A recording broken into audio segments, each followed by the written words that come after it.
Beneath the canopy of Malaysian night, the air grows heavy with a silence that feels alive. The forest does not sleep here, it listens. The moisture of the tropics clings to your skin, wrapping you in the breath of the unseen. Somewhere between the rustle of the leaves and the pulse of the crickets, the boundary between your world and another thins. Just enough for something ancient to slip through. This is the realm of the Pontianak, a creature both mournful and merciless, born from love denied and death unhealed. Before we walk deeper into her shadow, take a moment to join this growing circle of travelers through the strange and forgotten. Subscribe to Echoes of the Old World and let the stories of the unseen find you again. And tell us, from where are you listening tonight? The Pontianak waits in many places, but she has always been closest to those who remember her name. Across the humid equator, the night breathes differently. The forests of Malaysia and Indonesia do not merely house life, they hold memory. The wide banana leaves tremble not only from the wind, but from the lingering weight of stories that refuse to die.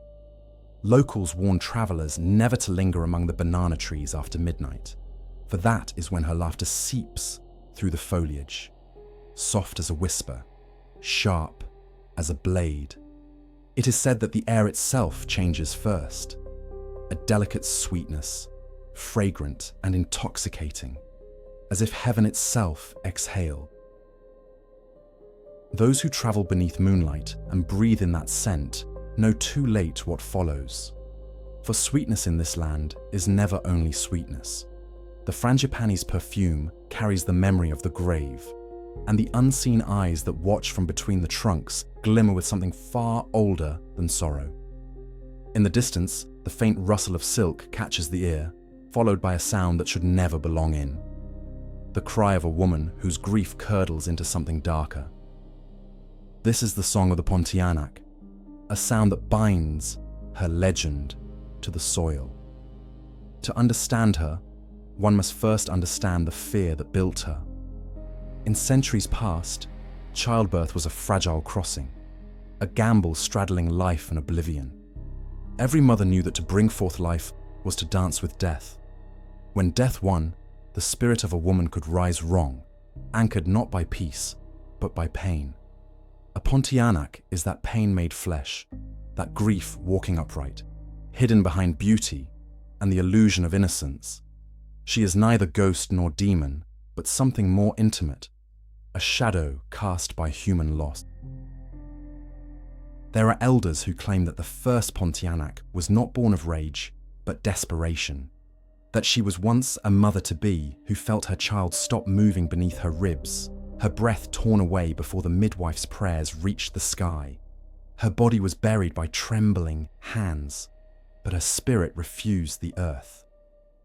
Rising from the soil beneath the banana tree, she carried the echo of her unborn child as a wound that never healed. And so she lingers, drifting through the dark with hair black as the night she died. When you stand at the edge of a village in Kedah or Pontianak city itself, the place whose name keeps her story alive, you may feel the same quiet disquiet that the people have known for generations. They have built shrines beside trees, left offerings of rice and candlelight, not out of devotion, but out of caution. For to ignore her is to invite her. To speak her name without reverence is to draw her gaze from beyond the branches. The Pontianak is patient. She does not hunt for those who believe, but for those who doubt. Folklore is a living organism, and in this humid land, it grows with the weeds. The villagers say she is drawn to the scent of men, particularly those who have harmed women or who walk home from taverns under the moon. In the earliest accounts, her laughter breaks the silence of midnight, and those who hear it once will never sleep soundly again. The sound begins soft, almost joyful, only to end in a wail that strips courage from the heart. The message is always the same: she has found you. Some storytellers whisper, that she does not kill immediately, that she circles her prey unseen, brushing her long nails against the bark of trees, testing the air. The scent of flowers grows stronger, pulling the man forward as if hypnotized by memory or guilt. She appears from behind first, a beautiful figure dressed in white, hair cascading down her back like ink poured over silk.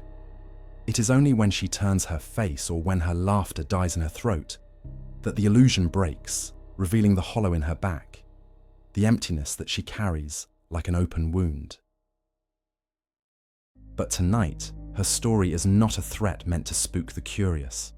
It is a mirror that reflects how a society once understood love, guilt, and grief. The Pontianak served as warning: respect the boundaries of life and death, for arrogance invites retribution from beyond.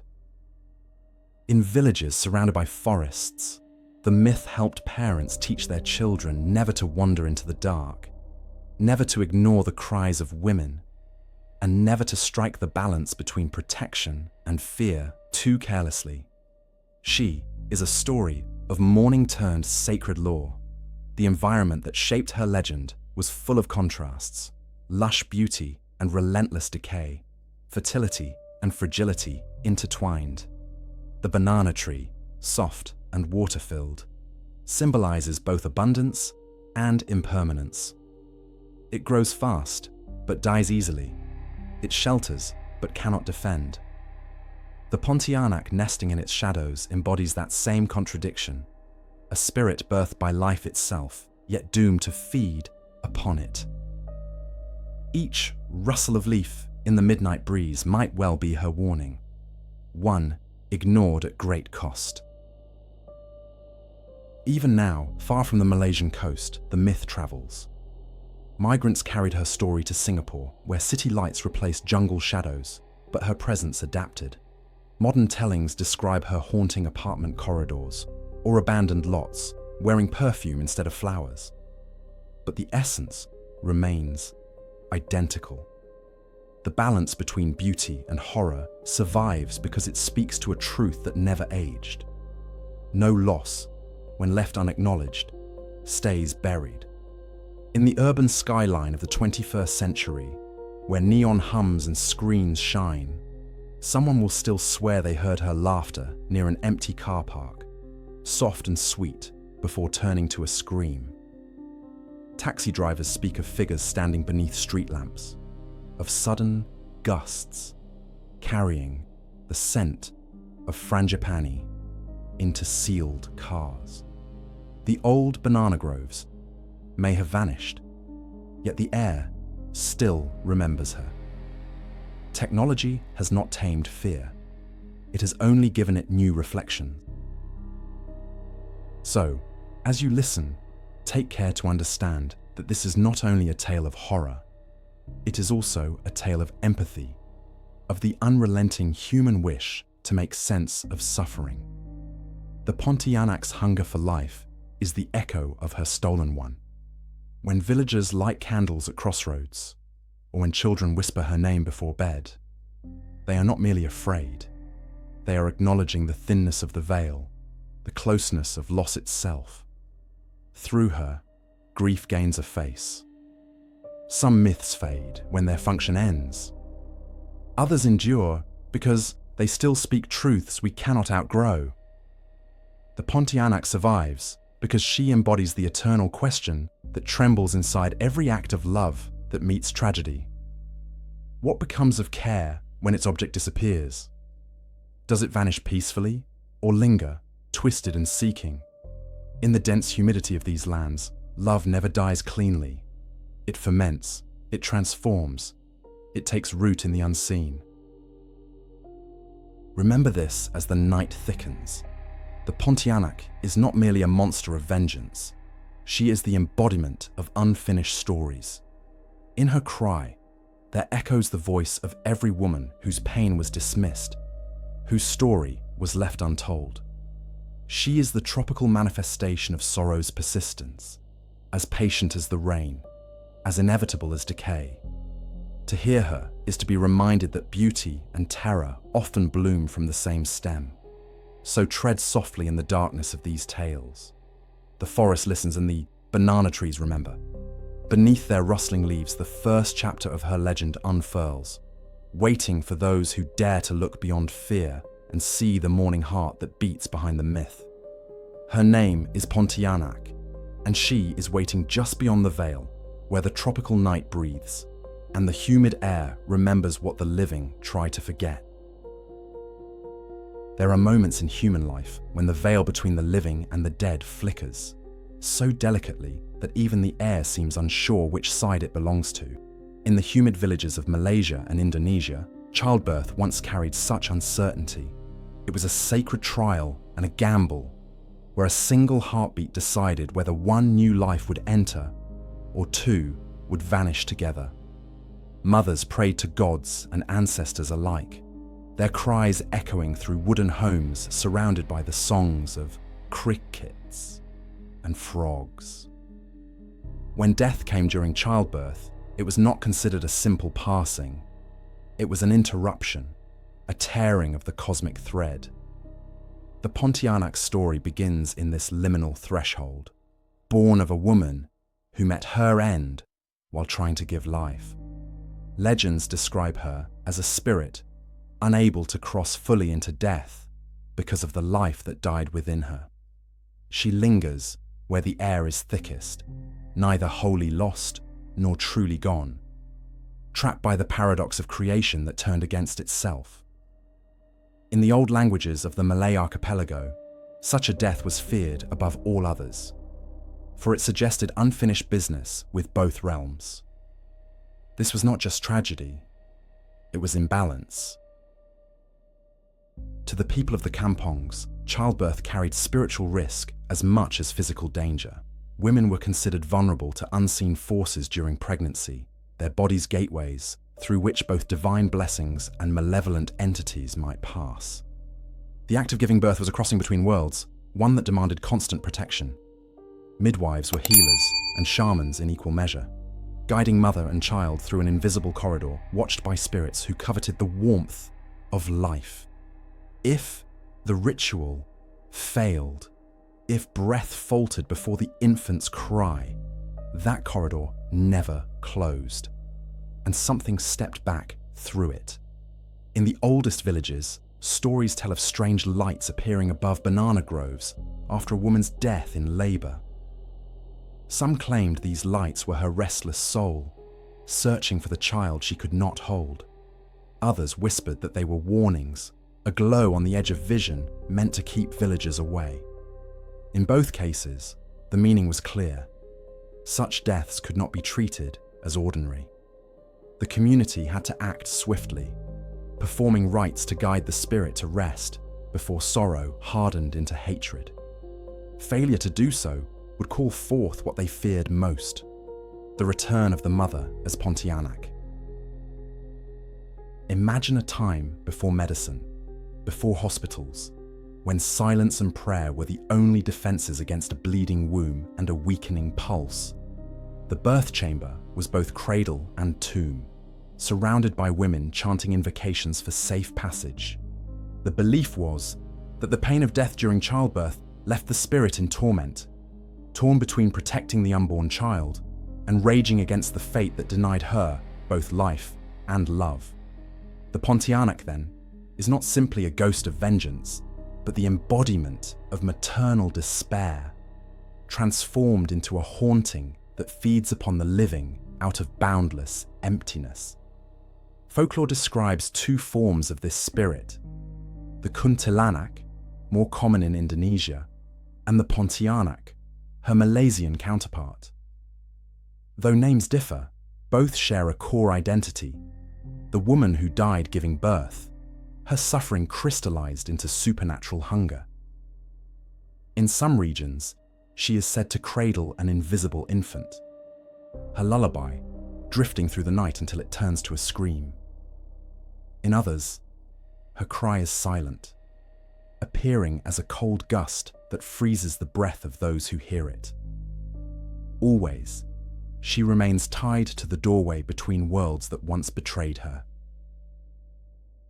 The ancient storytellers did not see death as a clean end, but as a negotiation. When a person died peacefully, rituals closed the path behind them, but when death came violently or unjustly, the spirit lingered, unable to complete its departure. Among all deaths, that of a woman in childbirth held the deepest spiritual wound. It was neither pure victimhood nor sin. It was inverted. To die at the moment of creation was to violate the cosmic order itself.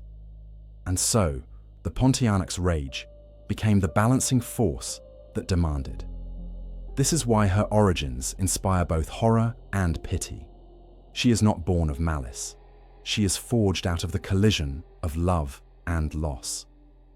The Malays used to say that the Pontianak weeps not for the life she lost, but for the child who never took its first breath. Each rustle of palm leaves becomes a whisper of longing. Each gust of wind, a question unanswered.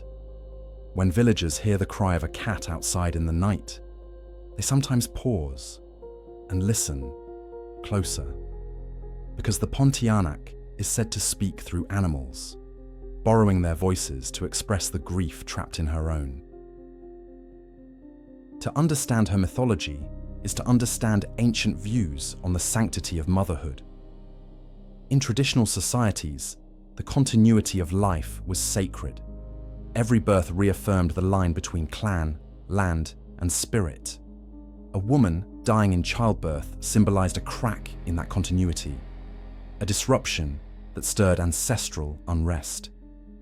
Communities mourned her doubly, not only as a person lost, but as a vessel left incomplete.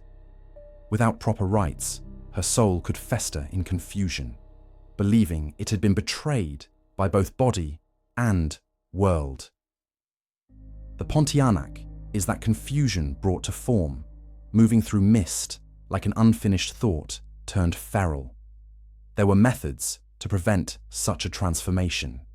Midwives, known as bidan, were instructed to bury the stillborn or deceased mother under specific herbs, to bind her hair, and to pour sanctified water upon the grave.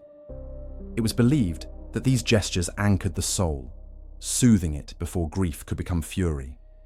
Yet poverty, war, or neglect often broke these customs, and when rituals were incomplete, whispers began of pale figures appearing at dusk, their sorrow preceding them like wind before a storm. Once such stories take hold of a culture, they grow roots impossible to pull out. The Pontianak's origin reveals how myth functions as emotional architecture. People built stories not only to explain the unknown, but to give language to helplessness. In tropical nights, where screams went unanswered and death visited the birthing room without warning, myth became balm and warning alike. The ghost was not only an object of terror, it was an acknowledgement of the pain no one could console. That duality, the compassion wrapped in horror, is what keeps her legend alive, even in an age that claims to have outgrown superstition. Consider how her story functions in a broader mythic cycle. The Pontianak belongs to a category of spirits bound by transitional suffering, like the Japanese onryo or the Irish banshee. Each emerges from spaces where love, duty, and death intertwine. Yet unlike the onryo, whose vengeance often targets betrayal, or the banshee, who warns of death's approach, the Pontianak's origin is raw. She's not a messenger or judge. She is loss itself, untethered, embodying the primal fear that pain can survive beyond the grave. Her mythology reminds listeners that every wound seeks closure, even if it must tear through reality to find it. There are variations of her tale that soften the edges. Some say she was betrayed by a lover who abandoned her, and that her childbirth death was the wound of rejection rather than. Others say she was an innocent victim punished for no reason other than misfortune. Each version reflects the storyteller's morality, and each reaffirms a lesson. neglect has consequences, and those who forget compassion invite darkness into their homes. The myth adapts to human frailties, turning everyday cruelty into spiritual law. But even amid dread, traces of reverence remain. In remote villages, offerings of flowers and rice are still made for mothers who die giving birth, often placed beneath banana trees. These acts are not born of fear alone, but of remembrance. The villagers do not wish to banish her. They wish to soothe her. In this, the Pontianak ceases to be a monster and becomes a plea for mercy between the worlds of flesh and spirit. Her rage, when understood, transforms into sorrow, and her haunting becomes a prayer left unanswered too long. It is said that when the Pontianak appears under a full moon, she is drawn not by hatred but by loneliness. She may approach the sound of a lullaby or the scent of new life. For her, these are echoes of what was stolen. When she reaches out toward the living, she is not seeking to destroy, but to feel again the warmth she once held within her womb. The tragedy lies in the impossibility of that contact. Every attempt to touch becomes an act of harm. Every longing, an unintentional curse. That eternal miscommunication is the essence of her punishment. And so, the myth persists through centuries, reshaped by each generation's grief. As medicine advanced and childbirth grew safer, the Pontianak story did not vanish. It simply changed its meaning. No longer a warning against maternal death, it evolved into a metaphor for emotional neglect, for the wounds inherited by families who fail to honor pain. When spoken today, her name still carries the pulse of mourning. The Pontianak remains within the collective memory, a spectral reminder that sorrow denied becomes sorrow reborn. Every culture harbors its ghosts, but few embody such an intimate loss. To die bringing life into the world confronts humanity with its deepest paradox, the capacity to create intertwined with the inevitability of decay. The Pontianak's birth is not a tale of punishment, but of reflection. She stands in the space where faith meets futility, where prayers evaporate into unanswered silence. Her legend invites listeners to respect the thresholds of existence and the fragile sanctity of life's beginnings. For in the humid stillness between birth and death, her cry still lingers, asking not for vengeance, but remembrance. At the heart of every legend lies a moment of change, the instant when the human condition ruptures and something else steps forward. For the Pontianak, that moment is not quick. It is a slow unraveling of body, will, and soul. It begins with pain, the kind that defies understanding, a torment born not from violence, but from failure. When a mother dies, giving life, the grief that surrounds her becomes a force of creation in its own right. That grief takes shape, fueled by confusion and injustice, until the woman who was once loved becomes something eternal and haunted. The transformation does not occur in an instant, but in a series of unseen steps. Her body lies still beneath the ground, yet her soul twists restlessly above it. A strange harmony forms between decay and desire, between the surrender of the flesh and the yearning to remain. Folk wisdom claims the change begins when her name is spoken after sunset, or when her burial place is left unblessed. Without rites to anchor her, the spirit splits, leaving a hollow echo of humanity behind. That hollow, when filled by moonlight, becomes her new form, the Pontianak reborn under the gaze of the indifferent sky. Stories passed through generations describe how the moment of her awakening disturbs the natural order. The wind grows warm and carries a sickly sweetness through the night. Dogs howl as if their voices mark her ascent. In the villages of old, people whispered that the first sign appeared when banana trees began to stir without wind.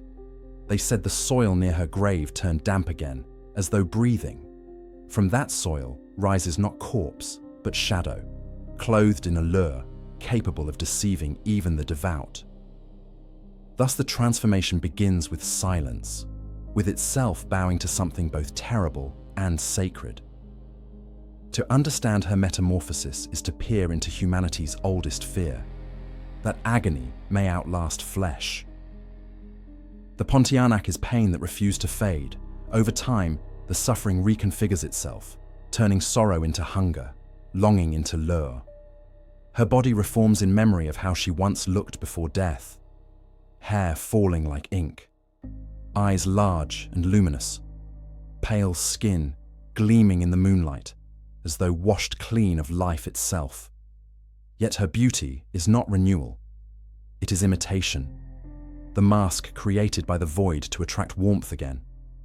Beneath the elegance lies the wound that began her unmaking. In old beliefs, death was never final. It was a transformation governed by ritual. When that ritual failed, the transformation went wrong. The Pontianak spirit, unable to escape the boundary between worlds, drew upon the vitality it once carried, reshaping it into a new body of exquisite deception. Legends say that her hair lengthens endlessly as the moon waxes, feeding her strength. The silken strands are said to hide her true, wrapping her in the illusion of gentleness. Only when the moon recedes does her facade weaken, revealing the anguish beneath the glamour. Her voice plays a central role in her metamorphosis. The last breath of her human form carries into the night as a tone between weeping and laughter, a sound that both attracts and warns. Villagers say that if you hear it close, she is far away, but if it sounds distant, she is already behind you. The breath that once sought to comfort a child becomes a call into the void. This is how the Pontianak crosses the divide between woman and spirit, by trading one kind of intimacy for another. She becomes the voice of every broken promise, the living resonance of farewell left unanswered. Imagine her first steps beyond the grave, silent yet charged with memory. She does not crawl or stumble. She glides, remembering what walking felt like. Her hair trails behind her, catching leaves and moonlight alike. Her fingers, newly shaped from longing, move gracefully yet tremble, as if recalling the pain of reaching for something that was never hers to hold. Every motion becomes a conversation between the woman she was and the being she has become. Her rebirth is not liberation. It is recognition of eternal confinement. This transformation is not random. It follows laws that mirrors the region's older cosmologies. In Malay animism, every form of energy seeks balance. A maternal spirit wronged by fate must release her suffering into equilibrium, and that release becomes motion. She moves toward those who still possess what she lost. In essence, her haunting is the universe's attempt at restoration, however violent that process may appear. The Pontianak is born not as rebellion against death, but as a consequence of imbalance left unresolved. Descriptions of her metamorphosis vary among storytellers, but one detail remains constant. The first night of her return is silent. No thunder marks her emergence. No flame lights her way. Instead, the transformation unfurls like mist. Her human skin is reimagined through spectral touch, smooth as glass, yet drained of warmth. Her eyes, once tender, grow ringed with luminous shadow, the reflection of the void that birthed her. Some say her pupils bear the shapes of crescent moons, the scar left by her transition. Her beauty at this stage is unnatural, captivating in a way that draws the gaze, even as instinct screams to look away. In that paradox lies her power. The transformation does not erase the woman. It perfects her to unbearable sharpness. She becomes an eternal version of what she might have been in life, stripped of weakness but also of peace. The gaze of the Pontianak is heavy with memory, for she carries every heartbeat she lost, every dream denied. To see her is to witness perfection corrupted by grief. To understand her is to see that even the most alluring form can be carved from sorrow so deep it bends reality itself. The act of transformation also reshapes her surroundings. The village where she rises may never feel warm again. Birds cease their songs and fruit grows without sweetness. It is said that when the Pontianak completes her rebirth, a single tree near her resting place begins to wither while another blossoms unnaturally fast. The villagers interpret this as a sign, the taking of one life to animate another, a silent transaction between worlds. She does not rise in darkness alone, but within the breathing fabric of the jungle itself. Her new existence is defined by cycles. With each full moon, she regains form and grace, regathering her beauty like a cloak. But as the moon wanes, her features distort, the hollow in her back deepening, her hunger rising. It is during those waning nights that she hunts, compelled by the of her creation. Her transformation, therefore, is not a single act, but an endless rhythm. Beauty blooming and decaying in perpetual imitation of life. The world around her becomes synchronized to that pulse, an eternal heartbeat echoing from the grave. The older healers describe the process as a kind of reverse birth. Instead of a child entering the world, a wound gives birth to darkness. The soil is the womb, the moon the midwife, and grief the umbilical cord that binds her. This poetic understanding captures the essence of her form. She is the negative reflection of creation, the night answering the day. In this way, the Pontianak's transformation becomes an inverted symbol of fertility, life's pain given its own shadow to walk beside it. What makes her metamorphosis particularly haunting is that it retains traces of humanity. Even at her most monstrous, her gestures mimic tenderness. She tilts her head as though listening to a lullaby that no longer exists. She reaches out softly before striking, as if testing the memory of affection. These remnants of her former life are what make her terrifying. She is close enough to human that her otherness feels personal. The transformation does not strip her of empathy. It amplifies it until it becomes unbearable and deadly. Some say the Pontianak weeps whenever she sees a mother holding a child. Her beauty fades temporarily, becoming that of a ruined figure, eyes hollow with ancient sadness. Her rage, born of jealousy, is not random. It is focused envy, directed toward what she once embodied. And so, her transformation cycles endlessly between sanity and wrath, mourning and hunger. Each appearance in the human world is a replay of her death, and each act of violence a twisted echo of her yearning for the bond she lost. From a mythic perspective, her transformation serves as a lesson in balance. A soul torn between realms becomes chaos until its longing is acknowledged. The tales of the Pontianak teach that ignoring grief, even for noble reasons, invites corruption into the fabric of life itself. Her metamorphosis warns that emotion denied becomes power uncontrolled. The villagers who respect her legend devote quiet nights to remembrance, not fear, ensuring that sorrow in their community finds voice before it curdles into haunting.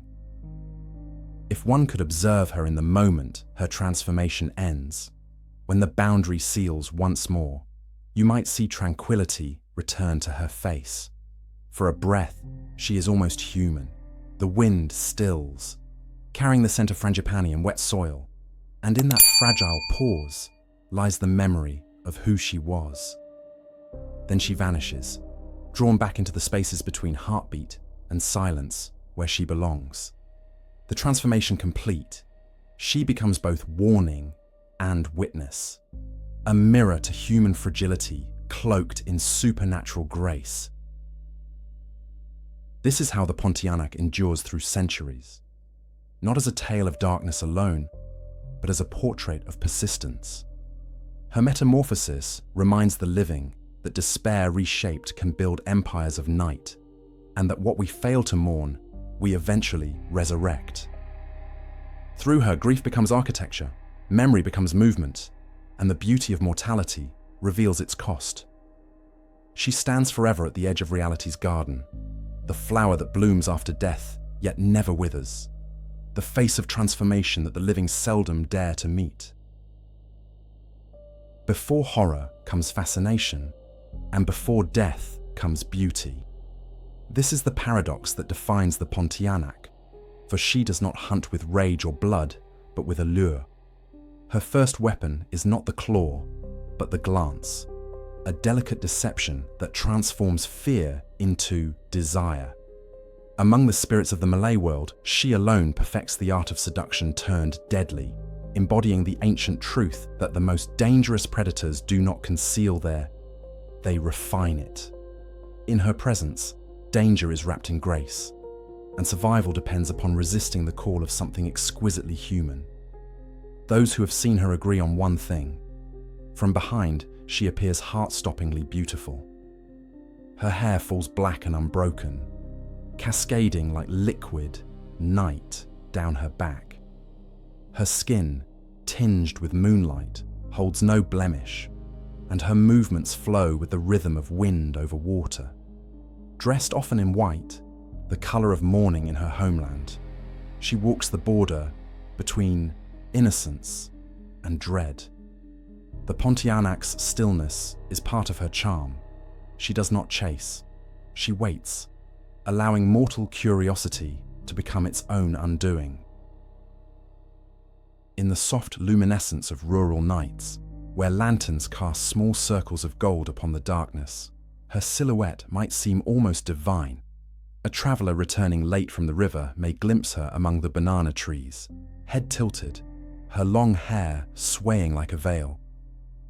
He sees not a spectre, but a lonely woman, and loneliness awakens pity. The Pontianak feeds upon that impulse. Compassion is her invitation. Approach her, and the illusion deepens. The air thickens with the fragrance of frangipani, and the sound of distant laughter fills the night. It is in that moment of hesitation that she decides the balance between charm and terror. Beauty, in her world, is not kindness, but camouflage. The Pontianak uses it to bridge the gap between herself and her victim. Her perfection is not vanity, but weaponry. In this, she resembles the sirens of the West or the Fey women of Celtic lore, but with one crucial difference. Her beauty is never meant to entice for pleasure. It serves a mournful purpose, driven by an ancient instinct to reclaim what life stole from her. The men who fall under her spell see not her grief, but their own fantasies reflected through her form, and thus they are trapped not by her power, but by their blindness. Among the older tales, villagers describe how the Pontianak chooses her approach carefully. She glides across open ground in silence, her bare feet never stirring dust. She prefers riverbanks, crossroads, and plantations, places where men travel alone with their thoughts. It is said she often stands under the soft glow of a half moon, her head bowed as if in prayer. When she lifts her face, her gaze carries a sorrow so profound that it draws even the cautious closer. In her eyes lies the memory of every unburied grief the living try to forget. To look into them is to see the reflection of one's own sins. There exists a cruel poetry in the way the Pontianak mimics the posture of vulnerability. She appears fragile, as if asking for help, evoking a protective instinct in those who meet her. Yet this is the first stage of her feeding, a dance between empathy and doom. The victim's sympathy becomes surrender, his hesitation, invitation. Only when he reaches her within arm's length does she shift. Her hair parts, revealing pale, expressionless flesh. The air still smells of flowers, but beneath it begins a faint metallic taint, as if sweetness itself begins to rot. That is the signal of her true waking. The moment she turns is the moment beauty becomes terror. Her elegance disintegrates in an instant, and her movement changes from effortless to jerking, as if anger animates the body she borrowed. The same mouth that seemed soft now stretches into a soundless snarl. Her eyes widen, hollow and luminescent. The illusion collapses, and behind the beauty stands the truth, a spirit built of longing and vengeance.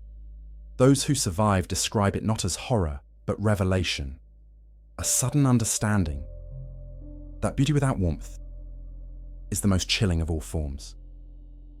Culturally, her beauty serves another purpose.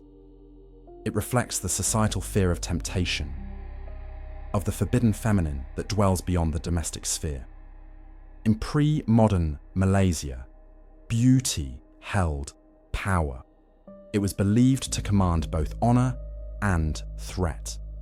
The Pontianak became a story through which communities expressed anxiety about seduction, morality, and mortality. She is what happens when desire defies the natural order. In her, beauty itself mutates into a moral warning, a reflection that echoes beyond superstition. By desiring her, one fails the test of discernment and becomes prey to the very illusion one helped sustain. The Pontianak's allure operates through contrast. The sweetness of her scent masks decay. Her silence conceals predation, and her beauty hides absence. She represents the fragile boundary between attraction and instinctive dread. That contradiction is what makes her story endure, for it reminds listeners that beauty is never neutral. It demands caution, reverence, or distance.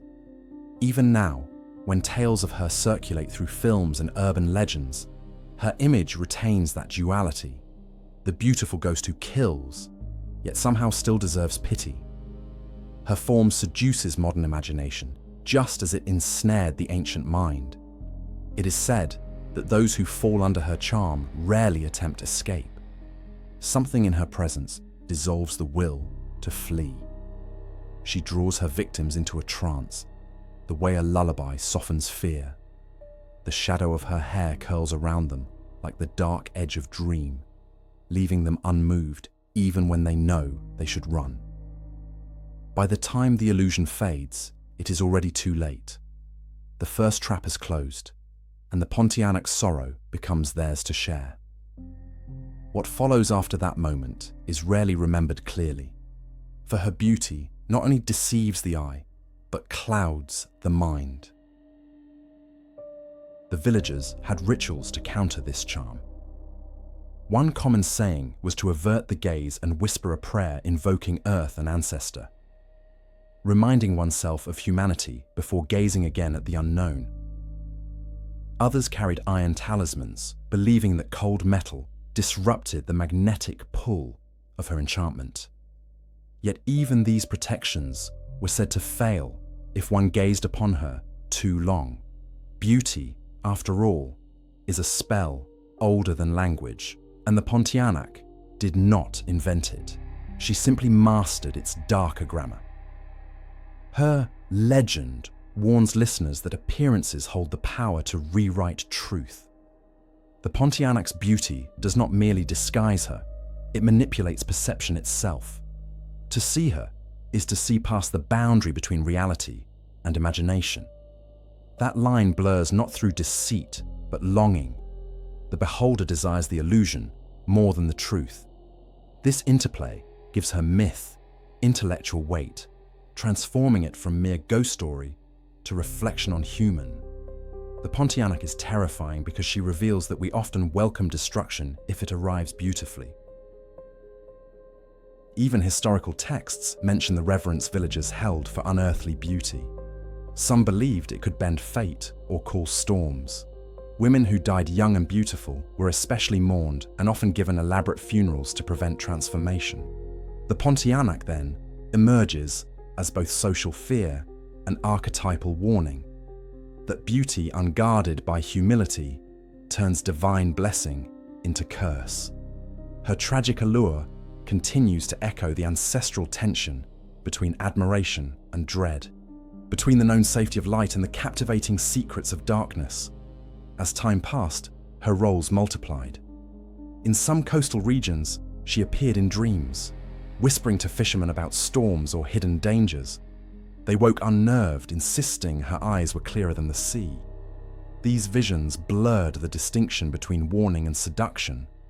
Was she guiding them to safety, or merely luring them toward her shadowed tide? Such ambiguity defines her.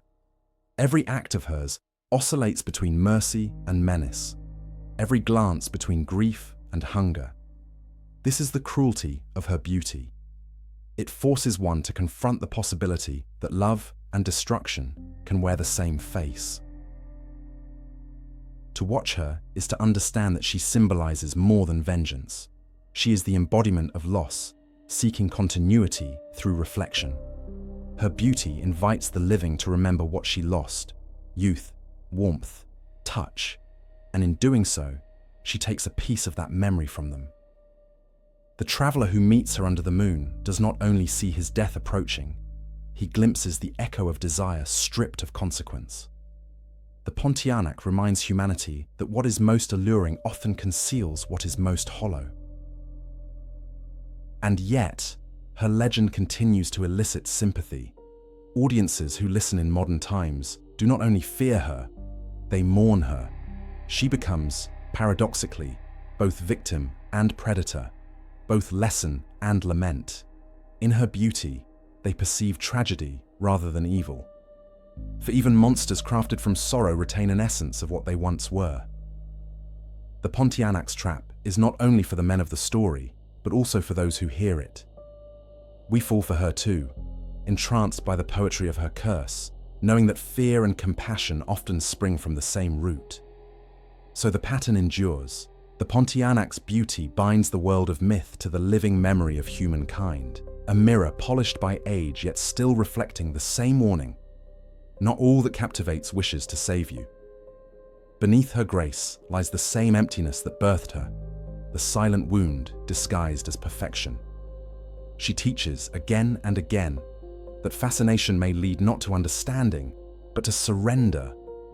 Her beauty, eternal and merciless, remains the first trap, and for those who look too long, the last sight they will ever know.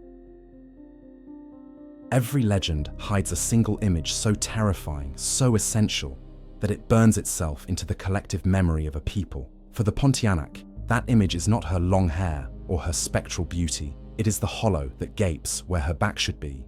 When she turns, elegance dissolves, and what was once enchantment becomes unbearable truth. The flesh gives way to emptiness, the very place where life should have grown now transformed into a void. This is the moment when illusion dies and meaning emerges, the revelation of absence at the core of her being. The hollow in her back is more than a wound. It is a story written into her body, an anatomy of grief. Within that darkness lives the echo of the child she never birthed, the silence of a heartbeat that never began. Some stories say it pulsates faintly in the moonlight, not with blood, but with sorrow, a spectral rhythm that mirrors the pain of every woman who suffered the same fate.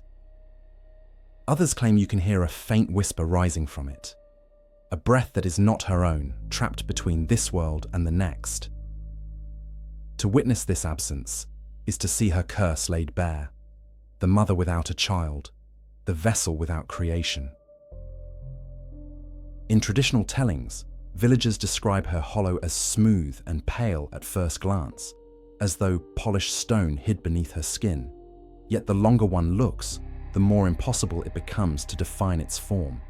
Shadows move within it like liquid night, swirling in patterns that seem alive. It opens not to bone or muscle, but to nothing, as if her body were a door to an invisible world. To gaze at it is to risk madness, for the mind is not built to perceive such geometries of loss. The hollow consumes attention, demanding the same awe as a black hole in the cosmos. Beautiful, infinite, and merciless. Symbolically, that void represents the corruption of creation. In dying during childbirth, the Pontianak lost more than her life. She lost her purpose, her future, and the physical proof of her motherhood. The hollow becomes a grotesque inverse of the womb, a reminder that her body once held life, but now shelters only oblivion. This reversal of natural order terrifies because it inverts what humans hold sacred. The space meant to nurture has become a wound that devours. It is this perversion of life into death, of creation into emptiness, that gives her apparition such profound emotional power. The people of Malaysia and Indonesia did not describe this image lightly. For them, the human back symbolized both strength and burden. It was where one carried weight, both physical and moral. To be hollowed, there was to be stripped of endurance itself. The Pontianak's back no longer carries responsibilities or children. It carries remembrance. Through her deformity, she becomes a walking elegy, her spine replaced by the memory of pain. That imagery resonated deeply in societies built on lineage and family, transforming her body into a warning carved by fate itself. It is said that the Pontianak rarely exposes this emptiness unless provoked. When she turns toward a victim, when the illusion of beauty no longer serves her, she reveals it as both weapon and testament. The hollow mesmerizes, freezing prey in awe or disgust. Some chronicles tell of travelers paralyzed by the sight, unable to move or speak as the void seemed to pull at their breath. Others say it reflects the viewer's own memories, turning guilt into vision. Whether one believes or not, the message behind her revelation is universal. Every act of ignorance towards suffering leaves voids behind, unseen yet persistent. In her culture, emptiness is never meaningless. The concept of kekosongan, spiritual void, appears throughout ancient Malay philosophy as a state of imbalance. The Pontianak embodies kekosongan made flesh, a void that consumes instead of enlightening.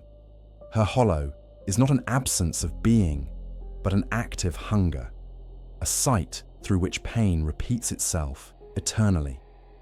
The more she feeds, the more it widens, as if life itself cannot fill what death hollowed out. This notion explains her ceaseless wandering. She seeks to fill the space that cannot be healed. To those who worshipped balance between life and afterlife, this deformity carried metaphysical significance. It represented a doorway through which the natural cycle of life had been broken. Normally, a soul departs smoothly into the ancestral realm, but in the Pontianak's case, something caught between the layers. The hollow acts as that blockage, an endless reminder that she belongs nowhere. In neither life nor death, neither mother nor phantom alone. Her body, cursed and sacred, becomes the map of that liminality. Artists across generations have reimagined her hollow, trying to capture its horror without crossing into vulgarity. In older puppet theatre, it was depicted as a dark patch painted onto the actor's back. In modern retellings, it glows faintly beneath silk garments like an unhealed wound. But every portrayal carries the same tension, beauty facing inward toward decay. That contrast is not an accident. It is the essence of her myth. By turning beauty into gateway and wound, the Pontianak forces the audience to consider what lies beneath appearances, the invisible grief that shapes every human form. When the Pontianak's back is described in oral storytelling, the atmosphere changes, the tone slows, voices drop, and silence stretches longer between words. The storyteller often pauses before describing the hollow, allowing listeners to imagine it first. This suspension of detail mirrors the void itself. What is not said becomes as powerful as what is revealed. The hollow is sacred ground, too dreadful for casual description. In that pause, fear grows not from gore, but from recognition, for everyone knows something that has been lost beyond recovery. Some interpret the hollow not as punishment, but as mark of power. In this reading, she is not cursed, but preserved, granted the void as a weapon of divine justice. The absence within her becomes a reflection of the absence inflicted upon her in life, the indifference of those who let her die. From this perspective, the hollow's darkness is not corruption, but mirror. It returns to the world the darkness it once showed to her. This dual vision captures the Pontianak's complexity, neither villain nor victim, but consequence incarnate. In other versions, her hollow represents her eternal captivity. She cannot heal it. She cannot die again. Her empty back marks where mortality should have sealed itself, but failed. The shape is like an unfinished sentence, drawing the eye, but denying closure. One can almost feel the air bending near her, as if reality itself refuses to settle around so profound a void. This is what makes her both tragic and terrifying, the sense that itself recoils from her broken symmetry. The hollow's existence also reshapes how her victims perceive time. Witnesses say that when they see it, everything else slows. The night thickens, sounds stretch, and minutes feel eternal. The void warps perception because it carries no reference point, like staring into deep water with no reflection. That moment disorients the living mind, stripping it of rational defense. In this trance, the Pontianak often strikes, though some believe she lingers first, letting her prey see the truth of what she has become. Perhaps it is not cruelty, but confession, the closest thing she has to being seen. On a symbolic level, her hollow unites themes of gender, mortality, and faith. It asks the same question each culture poses, differently. What happens when creation turns against itself? The Pontianak's body answers through paradox. She is both nurturing and annihilating, both sacred and defiled. By embodying contradiction, she personifies fear's true, not the unknown, but the incomprehensible blend of life's opposites. Her hollow back is not only an image of horror, but of knowledge too unbearable for the living to bear. There are whispered rituals said to restore her form, though none with certainty. Elders speak of approaching her gently, speaking prayers of compassion rather than fear. In rare tales, a person brave enough to show genuine pity without running might see her expression soften, her hollow shimmering before fading. For a moment, she almost appears whole, but such moments never last, for the curse runs deeper than mercy. Her wound is cosmic, inscribed into her essence rather than her flesh. The world itself seems to insist that she remain unfinished. At dawn, when her energy fades, those who survive her passing sometimes find strange marks on the ground, perfect circles of lifeless soil. These places are avoided, for they are believed to mirror her hollow, imprints left upon the earth where balance faltered. The villagers cover them with offerings or plant banana trees, hoping new life will fill what death hollowed. Such acts reveal humanity's desperate hope to make sense of the void, to transform the unknowable into ritual. Yet the Pontianak's legend reminds them that some emptiness cannot be filled by prayer or soil. Her hollow never heals because it was never meant to. It is her identity, her symbol of memory. Just as the moon carries its shadow, she carries the absence eternally. Through her, the living learn what it means to bear what cannot be undone. Each encounter with her becomes mirror and prophecy, a reminder that all beauty conceals fracture, and that every wound teaches the world to listen a little more carefully to silence. When dawn breaks over the palm trees and the scent of night begins to fade, the memory of her hollow lingers. It hums beneath the skin like dread and understanding intertwined. Those who have seen it never describe it the same way again, for its shape changes with the viewer's guilt. The Pontianak does not need to speak. Her absence speaks for her. In that terrible space within her back, the living glimpse themselves, what they have lost, what they fear to admit, and what emptiness truly costs. Long before she is seen, the Pontianak announces her presence through scent. It drifts softly at first, so delicate that the mind mistakes it for a passing breeze scented with blossoms. That sweetness belongs to the frangipani flower, pale and fragrant, often planted near graves. Its perfume mingles with the humid breath of the tropics, settling over the land like an invisible fog. Those who know the old law stiffen when it comes, for this fragrance does not herald calm. It promises the arrival of something waiting just beyond human sight. In the world of the Pontianak, smell replaces sight as warning. Long before her pale form materializes among the trees, the human nose betrays the living to the dead. The scent carries memory, transmitting both comfort and horror in a single breath.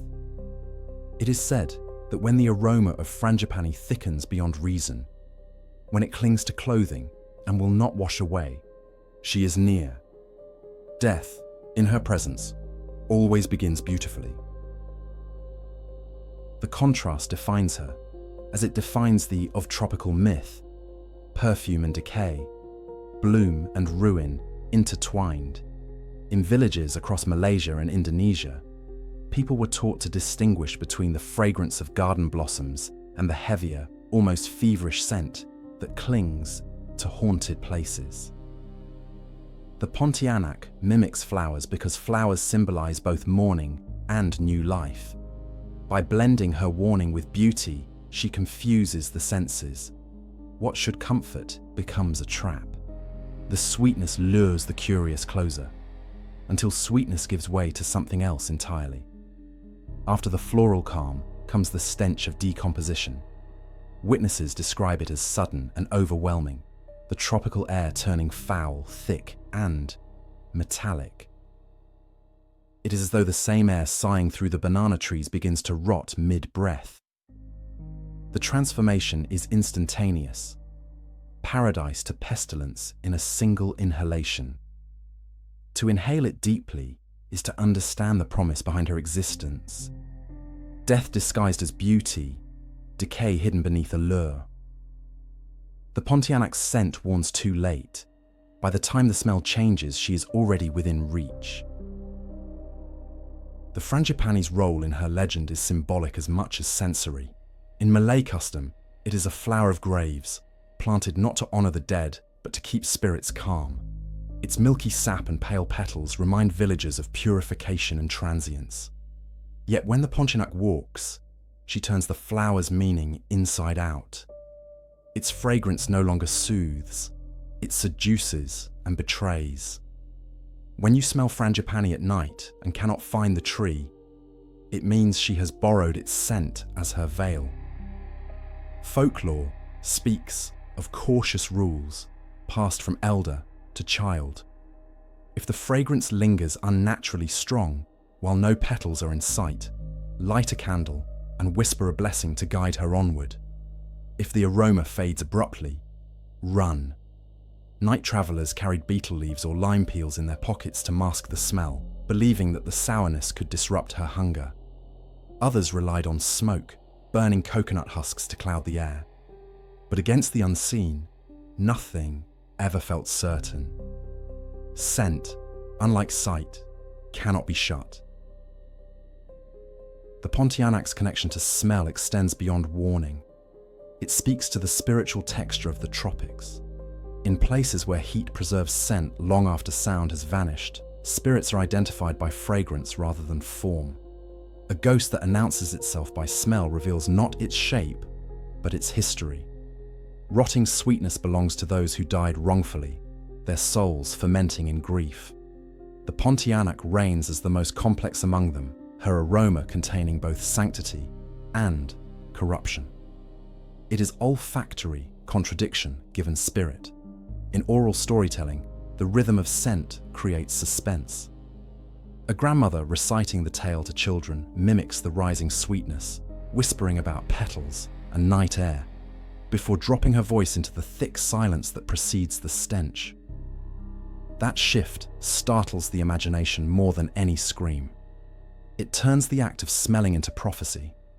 Even listeners who have never set foot in a banana grove can feel the air curdle around them. Through scent, the Pontianak transcends the senses, entering memory itself. In some rural households, incense became ritual defense. The fragrance of sandalwood and jasmine was believed to attract benevolent spirits who could repel her presence. The smoke filled rooms like a curtain, a barrier made not of stone or prayer, but of fragrance layered upon fragrance.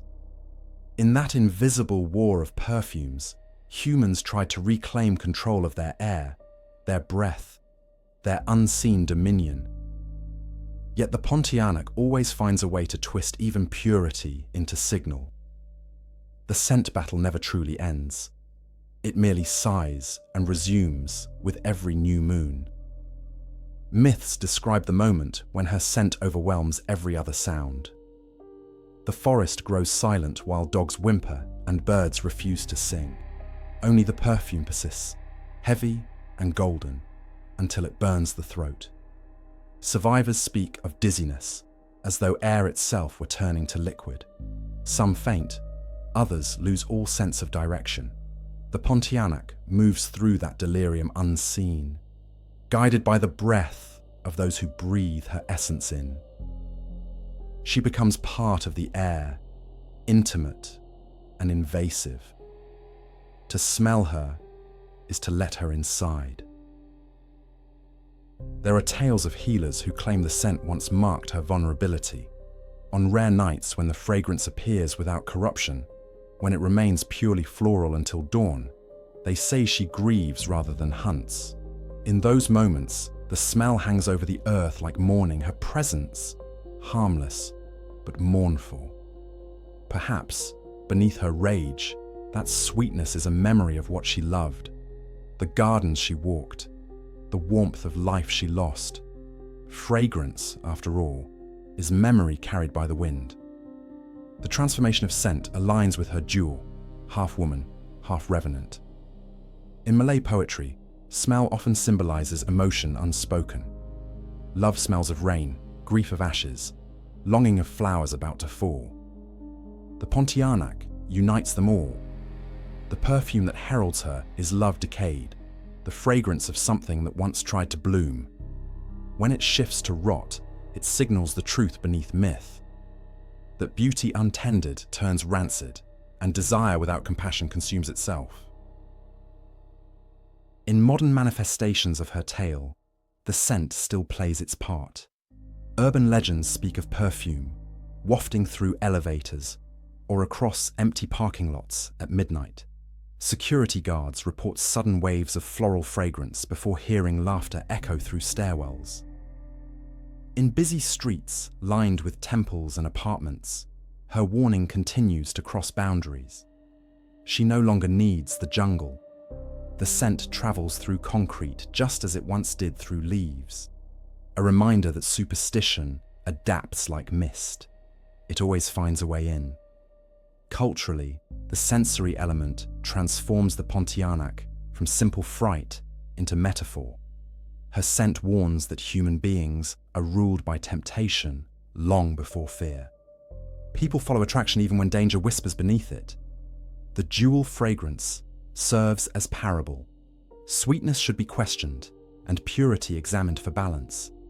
The Pontianak devours those who cannot discern the difference between comfort and trap. Her lesson resides not in horror, but in awareness. Fear is the cost of forgetting what always remembers. Despite her terror, the Pontianak's olfactory aspect preserves her intimacy with humanity. Scent is the most personal of all senses. It bypasses reason and speaks directly to memory. When she surrounds her victims, she does not shout, she reminds.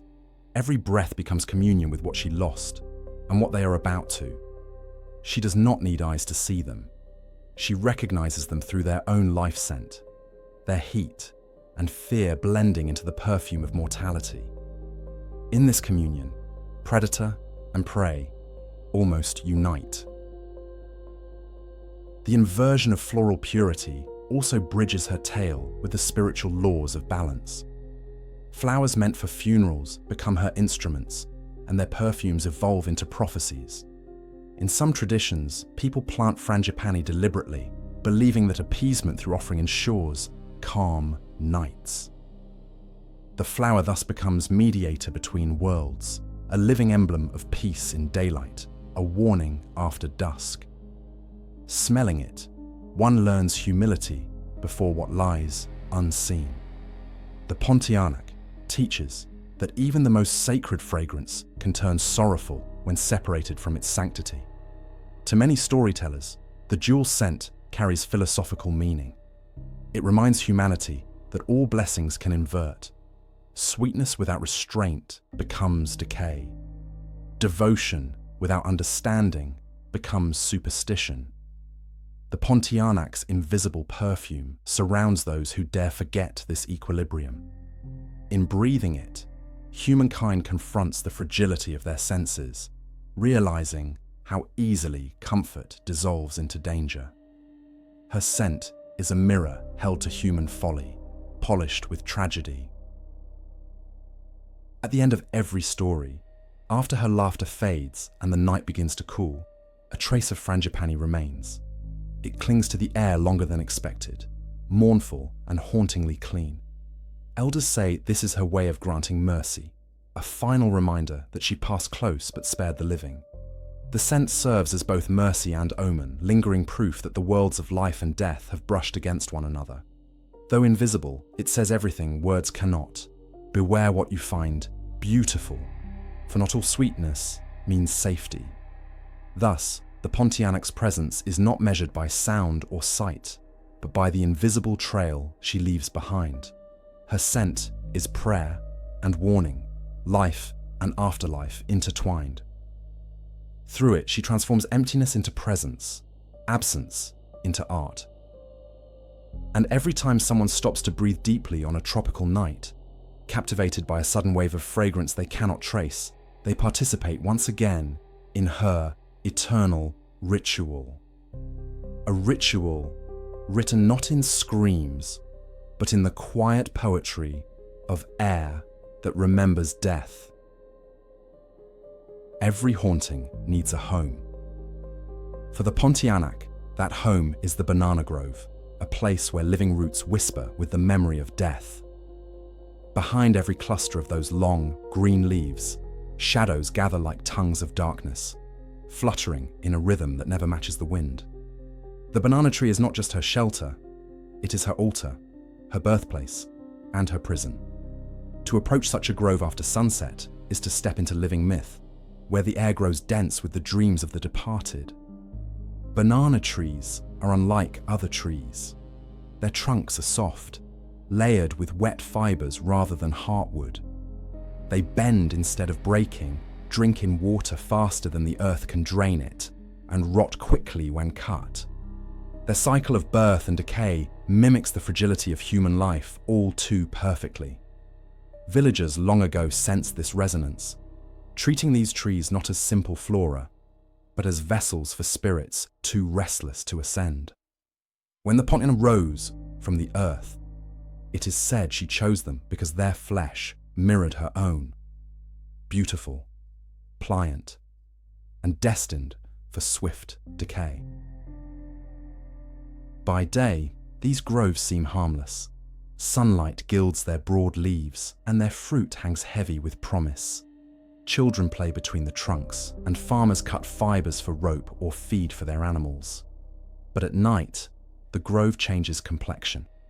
When the last trace of light disappears, the air between the trees thickens, the ground seems to exhale, and the banana leaves, once green and brilliant, become black wings that move though there is no wind. Folklore insists that these are the hours when the Pontianak awakens beneath the roots, rocking gently within her earthen cradle. The legend tells that she was first buried under a banana tree, perhaps because her grave could not be sanctified within hallowed soil. The villagers who dared witness strange occurrences spoke of the tree's trunk trembling long after the funeral was done. Others swore they heard a faint cry each time the wind passed through the leaves, as though the grove itself was breathing grief. The soft trunks of the banana absorbed her sorrow, their juices mingling with her restless essence until the ghosts of tree and woman merged. Thus, her spirit found a dwelling that suited its duality, alive but decaying, fruitful yet doomed. Agricultural practice and supernatural belief grew intertwined. The banana plant, with its perpetual regeneration, came to symbolize fertility, motherhood, and impermanence. In this symbolism lies the cruel irony of her story. The spirit of a woman who died giving life now hides in the plant that eternally reproduces itself.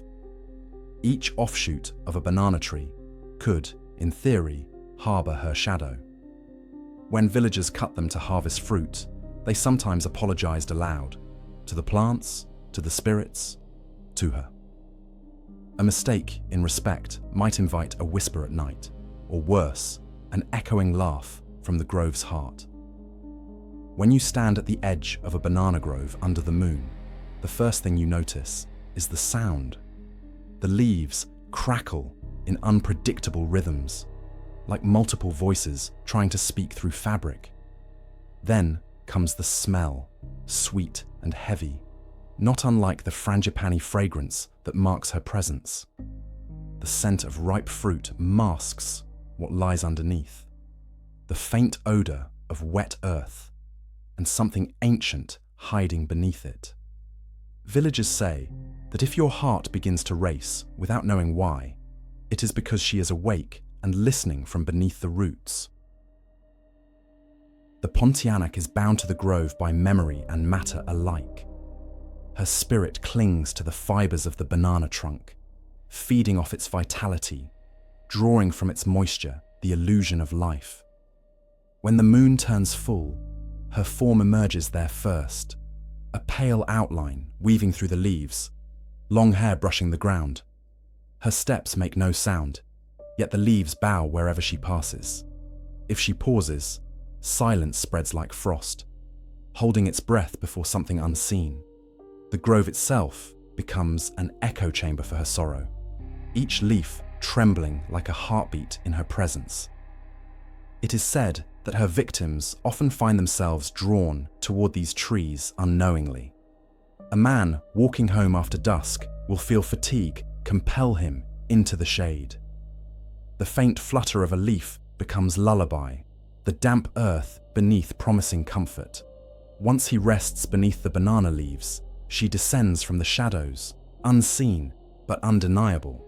What follows is never described in detail, only implied through the hollow footprints left near the tree roots or the disarrayed soil where none should be disturbed.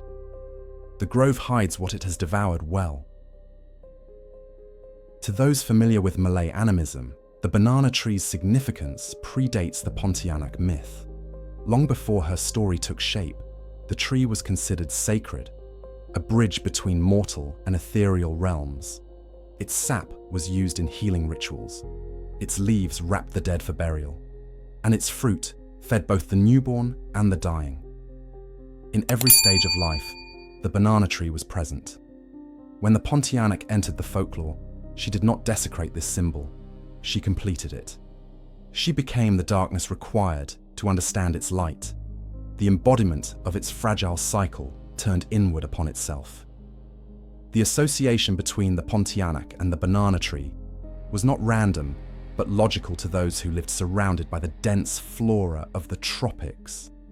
These trees grow rapidly, their trunks absorbing moisture until swollen with life, but once cut, they wither almost immediately, turning soft and grey within days. Here lies a parallel too intimate to ignore. A body swollen with potential, then instantly fading. The villagers could not separate the imagery of birth and decay from the ghost who embodied both. Thus, the connection cemented itself. The grove became not only her lair, but also her reflection.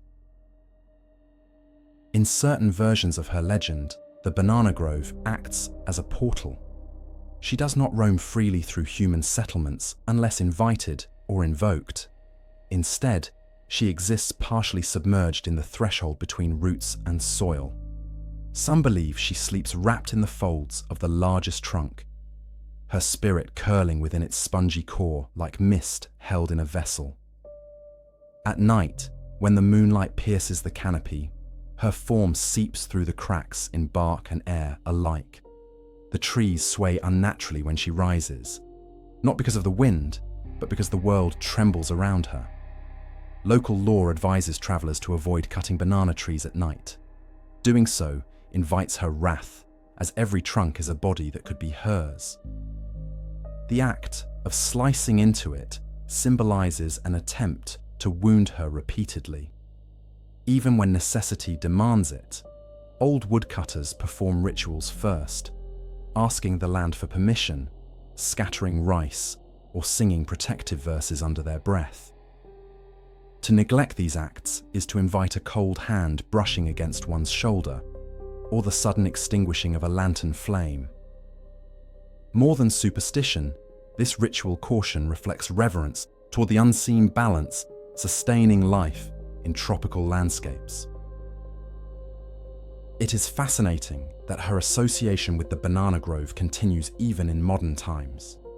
On the outskirts of Malaysian cities, construction crews sometimes refuse to clear ancient groves after hearing stories of misfortunes that followed those who dared. Machines malfunction, workers fall ill, or nights fill with the scent of blossoms stronger than any living tree. Whether coincidence or consequence, the narrative persists because fear preserves tradition where memory fades.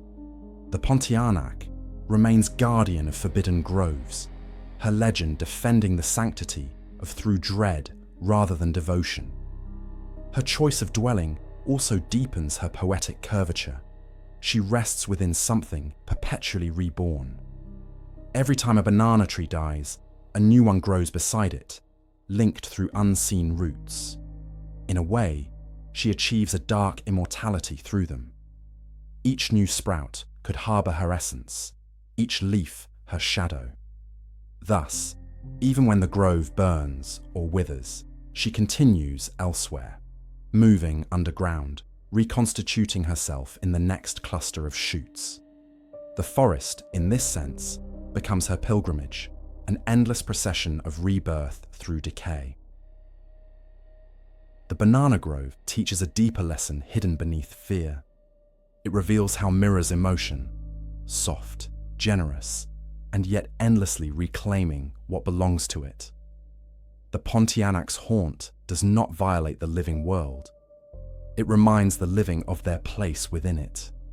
Every rustling leaf becomes a whispered sermon on mortality. Grow, wither, and return. The ghost merely dramatizes the cycle, her existence becoming the dark fulfillment of a promise every plant keeps silently. When villagers bow before banana trees, they bow before the thin boundary between sustenance and sorrow. Ultimately, her presence beneath the grove transforms it into a sanctuary of paradox. It is both tomb and womb, place of hunger and sanctuary of rebirth. Even the moon seems to hesitate when its light reaches the grove's heart, as though unwilling to disturb her stillness. Those who dare enter at midnight claim that time feels different there, slower, trembling, suspended between breaths.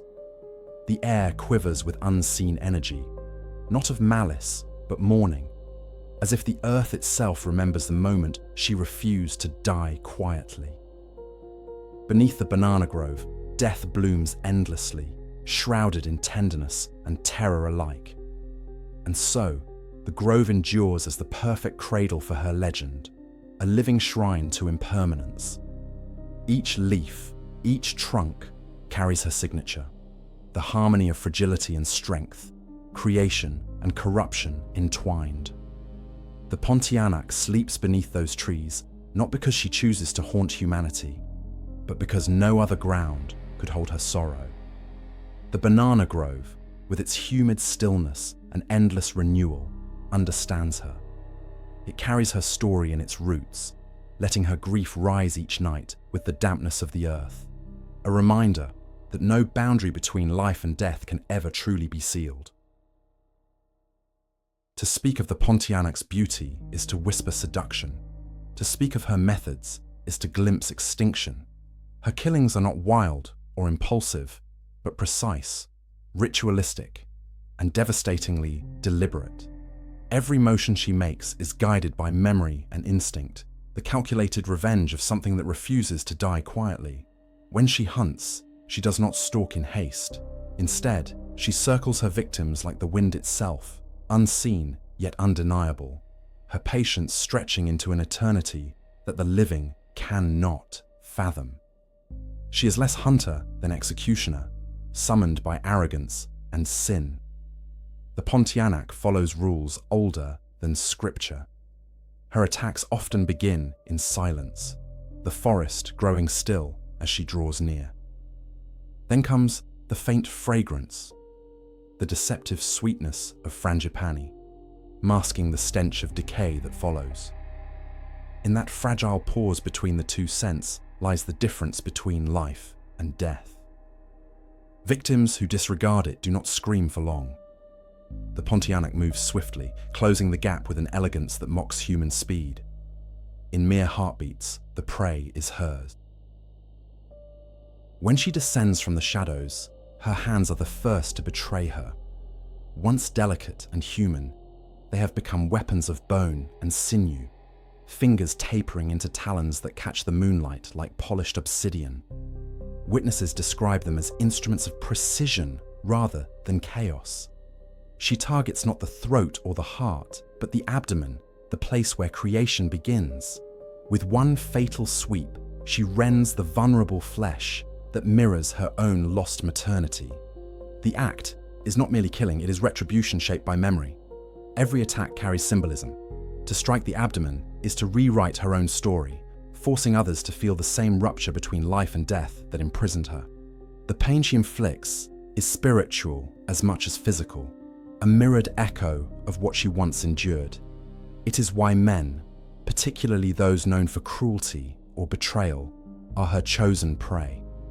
Among villagers, an unfaithful man is often warned that if he hears laughter carried on a still night, he should repent quickly or seal his doors, because the Pontianak laughs before she feeds. That laughter is not joy, it is an announcement of poetic justice. Her method has no randomness, no chaos that can be predicted by mere superstition. She studies patterns of human behavior, drawn toward those who wander where kindness dies. Hunters who boast of slain animals, traders who deceive the poor, lovers who betray trust, all unknowingly attract her attention. Her vengeance transcends personal revenge. It serves as a rude correction. Each victim becomes part of her unending cycle, their breath extinguished beneath the same stars that once shone upon her own broken life. The Pontianak's punishment operates like a law older than morality itself. When told aloud, the story of her killing often pauses before its climax. The storyteller lowers the voice, shifting rhythm, as if tracing the moment she appears. First comes wind without motion, then a sound, a whisper half human, half sigh. It may seem like the rustle of leaves, but it follows rhythm where does not. The victim, entranced or terrified, stops moving. In that pause, even the forest holds its breath. What happens next is rarely described, for language cannot fully capture the silence that precedes death. The Pontianak's approach is always disguised by familiarity. She rarely manifests as stranger, but as someone known or desirable. Her beauty is her concealment, a soft mirage that disarms those who see her face only as promise. Men describe meeting women on lonely roads, pale yet radiant, asking for guidance home. The illusion holds until they notice her feet, unseen beneath the hem of her dress, bare and backward facing, an ancient omen of the unnatural. By then, escape is impossible. A glance over her shoulder, a movement too perfect, and the illusion collapses into nightmare. Her feeding is a mirror of her creation. Folklore does not describe gore, it describes loss. After her touch, the living are left pale, drained, hollow-eyed, their energy extracted rather than consumed. It is said she drinks vitality through breath or essence, leaving the flesh unbroken yet emptied of spirit. Others insist she steals hearts, not by tearing them out, but by holding her victim close until his heartbeat fades into hers. Each act of killing ends as it began, quietly. The only lingering sign is that fragrance, twisted once more from sweetness into decay. Even animals sense her approach. Dogs howl long before she appears, chickens refuse to rest, and insects vanish into silence. The natural world responds as organism, recoiling from imbalance. Humanity alone fails to learn. Despite generations of warnings, wanderers still walk too close to banana groves, too proud to believe what their ancestors knew. The Pontianak thrives on this disbelief. Skepticism is her favorite invitation. The more modernity dismisses her, the easier her hunt becomes. Oral tradition sometimes grants nuance to her acts. Not every victim dies by hatred's hand. Some encounters end differently. A few tales speak of those who treated her with compassion instead of fear. Men who lowered their eyes, offered prayers, or whispered comfort rather than screams. In these rare accounts, she lingers but spares them, leaving only the scent of flowers as witness. It is said she recognizes the heartbeat of empathy, the faint rhythm she once carried within herself. Those who can mirror that mercy disrupt her hunger, even if only briefly. Still, the Pontianak's restraint is limited. She cannot renounce her curse for long, for her existence depends upon the balance between longing and vengeance. Her feeding restores her strength, tethering her to the world she both hates and must inhabit. Each life taken is both sustenance and reminder, ensuring her story remains alive through the fear it inspires. Folklore turns her killing into conversation, a lesson woven through bloodless horror. The purpose is not to glorify her violence, but to interpret it. In understanding her ritual, listeners confront their own shadows. Through these narratives, the Pontianak evolves from mere spectre to moral symbol. Her predation is never random. It is mathematic injustice. She seeks not victims, but reflections, souls whose actions once mirrored the harm that birthed her. The hunter becomes judge, the judged becomes sacrifice. And each death she delivers resets a cosmic imbalance, ensuring that forgetting the sanctity of life has consequence. Her claws, sharp and pale, inscribe fate onto flesh not with cruelty, but with certainty. The vividness of her hunting tales stems from their roots in fear of retribution. For communities depending on haya, wrongdoing against women, land, or promise disturbed that order. The Pontianak personified the returning storm of consequence. Her method of killing, the lure, the silence, the strike, echoed natural patterns of disaster, the calm before thunder, the pause before flood. She is, in essence, remembering every injustice, hidden behind the face of the forgotten. Her method also carries ritual significance. Some tellers say she sings softly before emerging, a sound resembling lullabies the dead recall from childhood. It is a cruel tenderness that entrances the listener, blurring the boundary between comfort and danger. To die in her arms is to return to the rhythm of a heartbeat that once promised life. This detail humanizes her even as it terrifies. She kills, as a mother might cradle, with possession instead of cruelty. Death becomes restoration of her own interrupted story. Across generations, people have tried to understand how to break her pattern, but the lesson remains unchanged. The Pontianak kills only what does not listen. Those who forget gratitude for birth, who disrespect the sacred bond between creation and care, eventually summon her. Her attack, therefore, is the world's reply to arrogance. In her violence dwells the echo of equilibrium, a harsh but inevitable reminder that everything taken must be repaid. Her killing ground beneath banana groves and moonlight is simply justice returned to its source. Fear of her attack persists even now, adapted to modern sensibilities. City legends describe her following men home from bars or appearing at deserted intersections bathed in weak fluorescent light. Her laughter replaces the forest wind, but her rhythm remains faithful. Technology cannot dispel instinct when perfume turns in the nose from floral to fouled. She kills more efficiently through memory than through touch. Imagination, after all, is her new jungle. To describe the Pontianak's method is to reveal that horror is rarely random. Every act has intention. Every sound holds purpose. She represents the slow arithmetic of myth, where each death balances a forgotten life. Her killings endure not because of brutality, but because they speak of justice larger than forgiveness. The Pontianak does not simply punish, she corrects.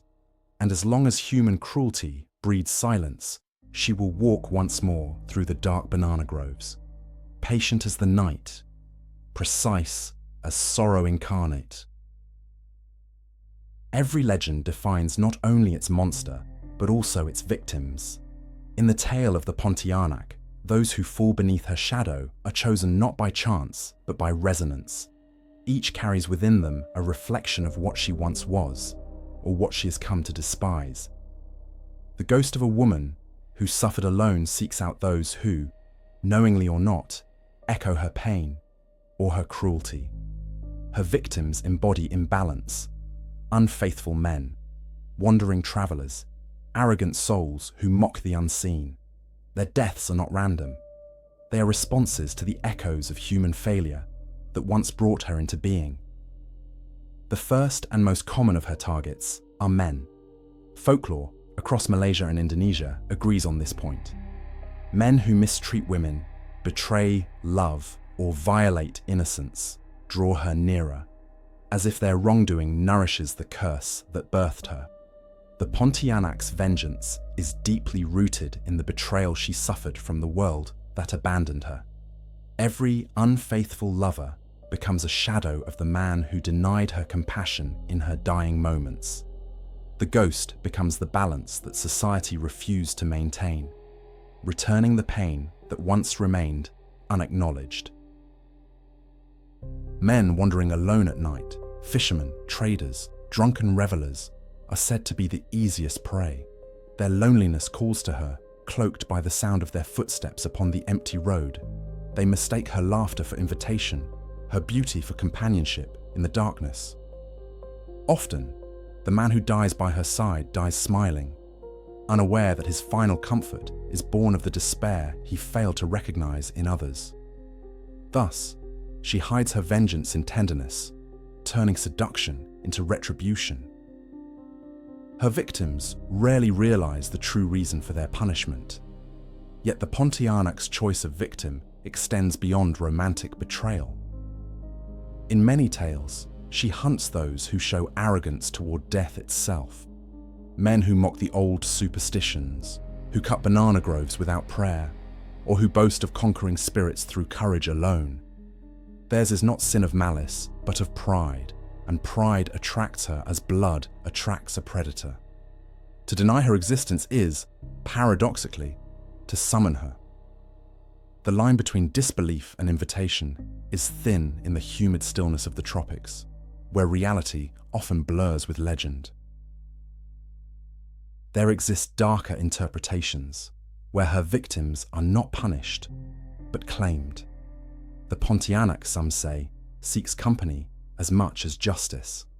Her curse traps her in endless solitude, and so every death becomes a plea for companionship. She takes men because they are fewer in her world, rare reflections of what she lost in her own truncated childbirth. In this light, her kills resemble love distorted into ritual, the only connection left to her between mortal touch and eternal isolation. The boundaries between vengeance and yearning dissolve within that gesture, leaving both victim and predator united by longing. The most tragic aspect of her legend lies in the occasional innocence of her victims. Not all she touches are guilty. Some merely step too close to her domain at the wrong hour, their fates sealed by chance rather than virtue. Children who wander into banana groves, women who weep near rivers, or those who disturb her resting places may suffer her wrath out of confusion rather than intent. The Pontianak cannot always discern guilt from presence. Her agony clouds all justice. Each innocent death reminds listeners that suffering, once unleashed, spares neither saint nor sinner. Among women, the legend carries more nuance. The Pontianak rarely kills them, though she may mark them in other ways. Expectant mothers feel her presence the strongest.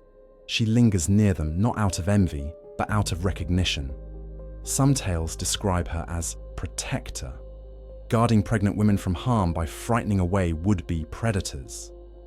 Others insist she envies their living state and will curse them if provoked. Whether guardian or threat, the duality remains. She exists as both embodiment of maternal power and its shadow, blessing and curse entwined in the same figure. In some Indonesian traditions, midwives whisper prayers to appease her during childbirth, acknowledging her spirit rather than denying it.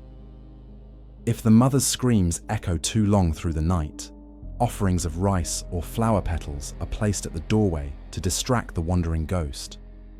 Such rituals show an almost tender relationship between the living and her presence, a respect born not of terror, but of shared womanhood. Here, the Pontianak's victims are not chosen randomly, but through the chain of compassion or neglect extended by the living toward the dying. The myth also names newborns among her victims, though rarely in vengeance. To the elders of the archipelago, spirits like hers are drawn to new life because they radiate the energy she lost. In stories whispered to children, the Pontianak sometimes visits homes where infants cry too long, her ethereal weeping mingling with theirs. She is both comforter and danger. Her longing to hold a child might become protection, or it might become despair too overwhelming to control. Thus, even innocence does not dispel her presence. It merely changes its fear of her predation-shaped social behavior in the villages she haunted. Men walking home after dusk often traveled in pairs or carried cloves and iron nails to ward her off. Women avoided hanging laundry outside after dark, believing she could attach herself to the fabric and follow it indoors. New mothers were forbidden to leave the house for several months after giving birth, protected from spirits who might mistake their vulnerability for invitation. Through these customs, her myth structured communal safety as much as it inspired dread. Remarkably, her choice of victims often exposes the cultural anxiety surrounding gender and morality. In patriarchal villages, the Pontianak became the embodiment of a warning. Harm not the innocent or the feminine will rise to balance what was broken. Her vengeance struck fear into men who might otherwise dismiss suffering as weakness. Those who degraded women or ignored maternal pain found the stern face of balance staring back at them in her luminous eyes. The ghost thus served as both threat and teacher, a supernatural correction for human indifference. However, the Pontianak's reach extends beyond the living. There are tales of her feeding not on bodies, but on despair, visiting grieving families or lonely widows until sorrow consumes them completely. To her, emotion is sustenance. The living heart's agony nourishes her more than lifeblood. Her victims, therefore, may never even touch her. They simply fade beneath her unseen influence, drained of vitality by endless mourning. In this form, she becomes a whisper rather than a spectre, a sorrow that seeps quietly into those already broken. Stories of her victims often serve as cautionary lessons. Parents warn their children against venturing too far after dusk, framing the Pontianak as guardian of boundaries that protect life. Her legend fills the shadows between ethics and survival. She punishes disrespect, but her presence also ensures respect endures. Without fear of her, the living might forget the weight of compassion. Each victim becomes not an example of cruelty, but a message carved into collective memory.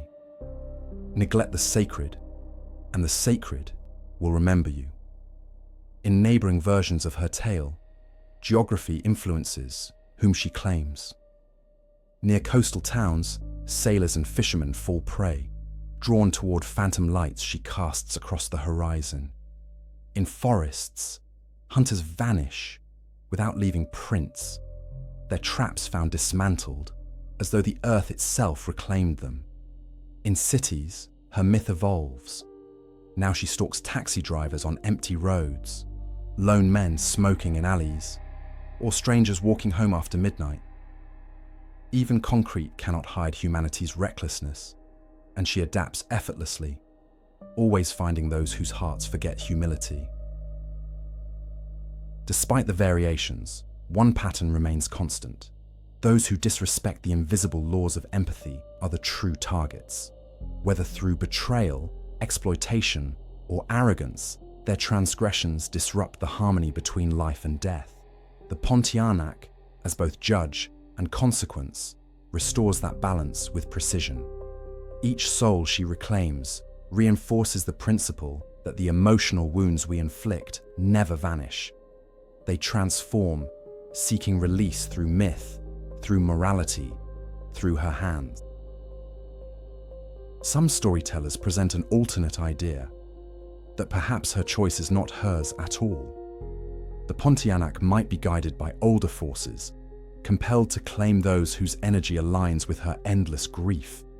In this interpretation, she is not executioner, but instrument, enforcing the laws of an invisible realm that humans barely comprehend. Her victims are selected by resonance rather than intent, their destinies woven into the same cosmic rhythm that governs tides and seasons. This reading blurs the boundary between punishment and fate, suggesting the Pontianak's predation is as inevitable as the setting sun. The intricacy of her victimhood mirrors the complexity of her character. She is neither senseless monster nor righteous angel. She is consequence given breath. Her victims define her as much as she defines them, for their existence keeps her myth alive. Each death she delivers reinforces the warning, the weight of choices, the cost of cruelty, the necessity of remembrance. In this way, her prey sustains her purpose, just as she sustains their legends. Predator and victim become locked in a dance that neither mercy nor oblivion can end. Ultimately, who falls prey to the Pontianak is a question of reflection rather than luck. She finds those who see themselves in her sorrow but refuse to acknowledge it. She takes those who deny the soft balance of the world, those who trade tenderness for pride.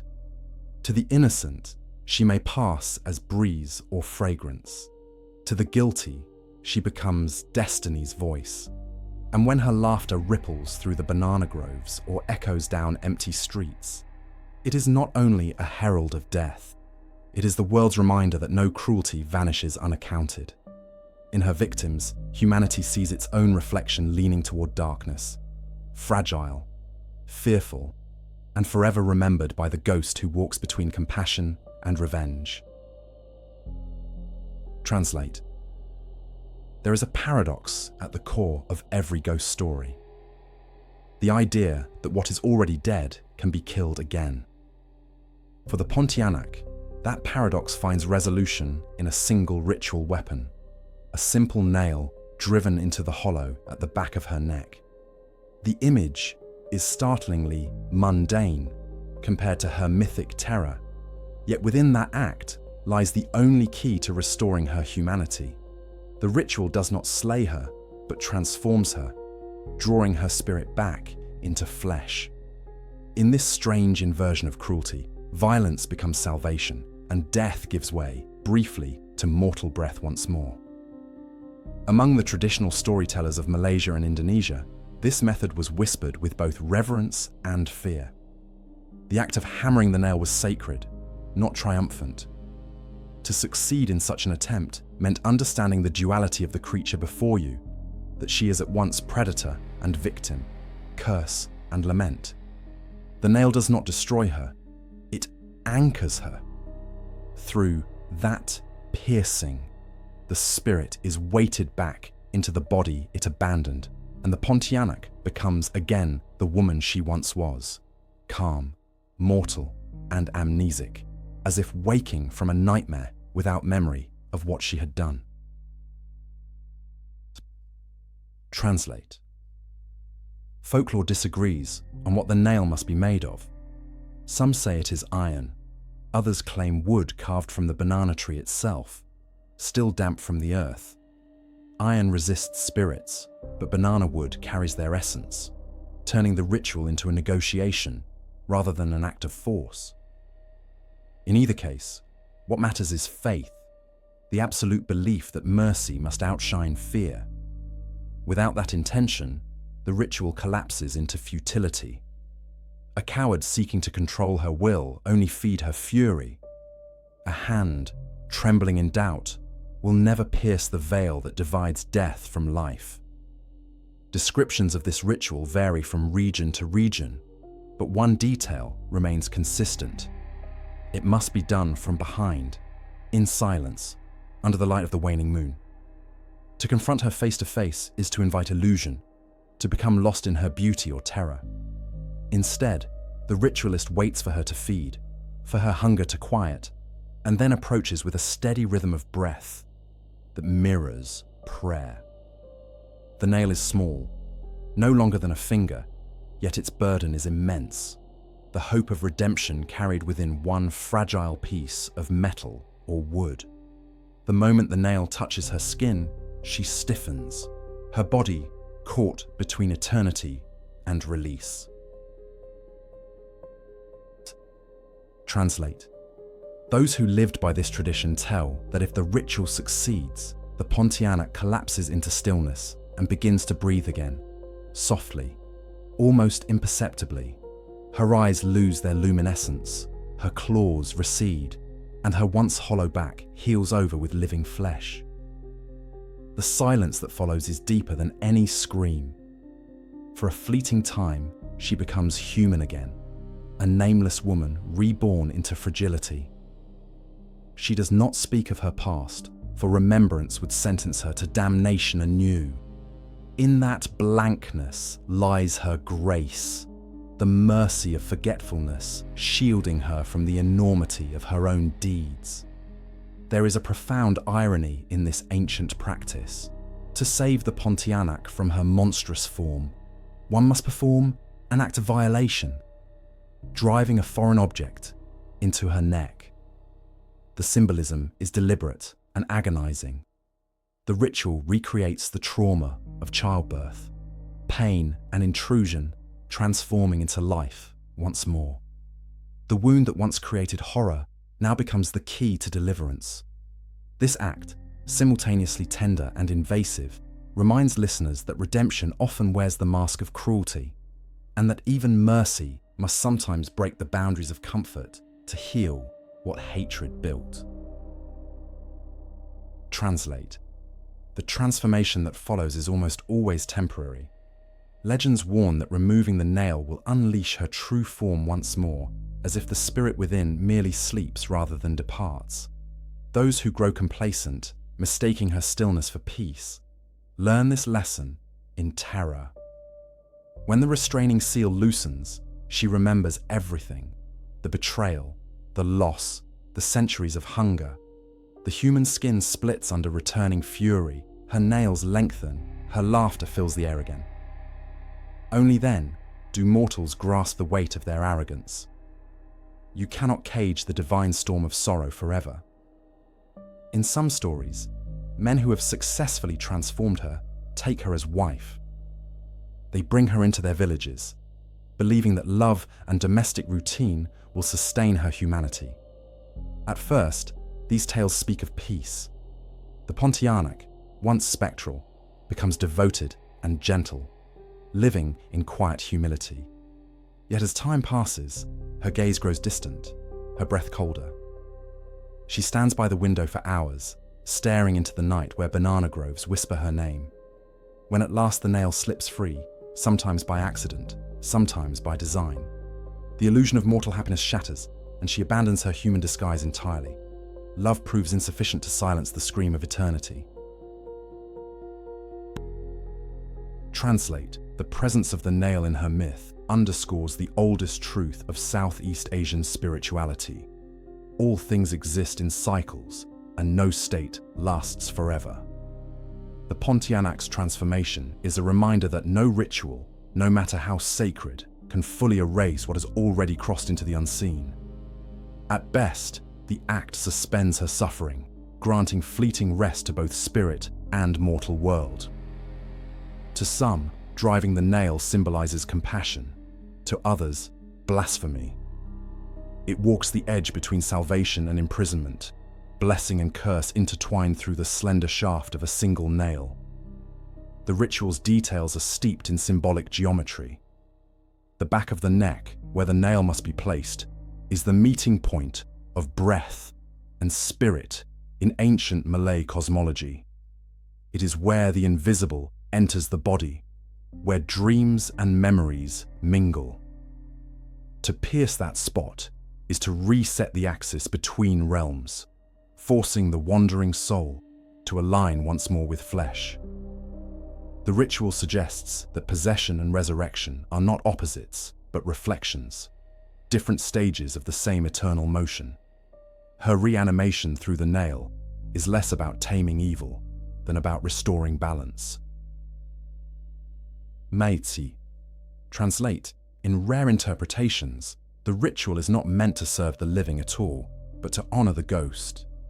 Shamans once told their disciples that the act of nailing her down is, in essence, an apology. Humanity confesses in metal what words cannot hold. By returning her to human shape, even temporarily, the living acknowledge responsibility for her tragedy, the neglect, the pain, the silence that gestated her wrath.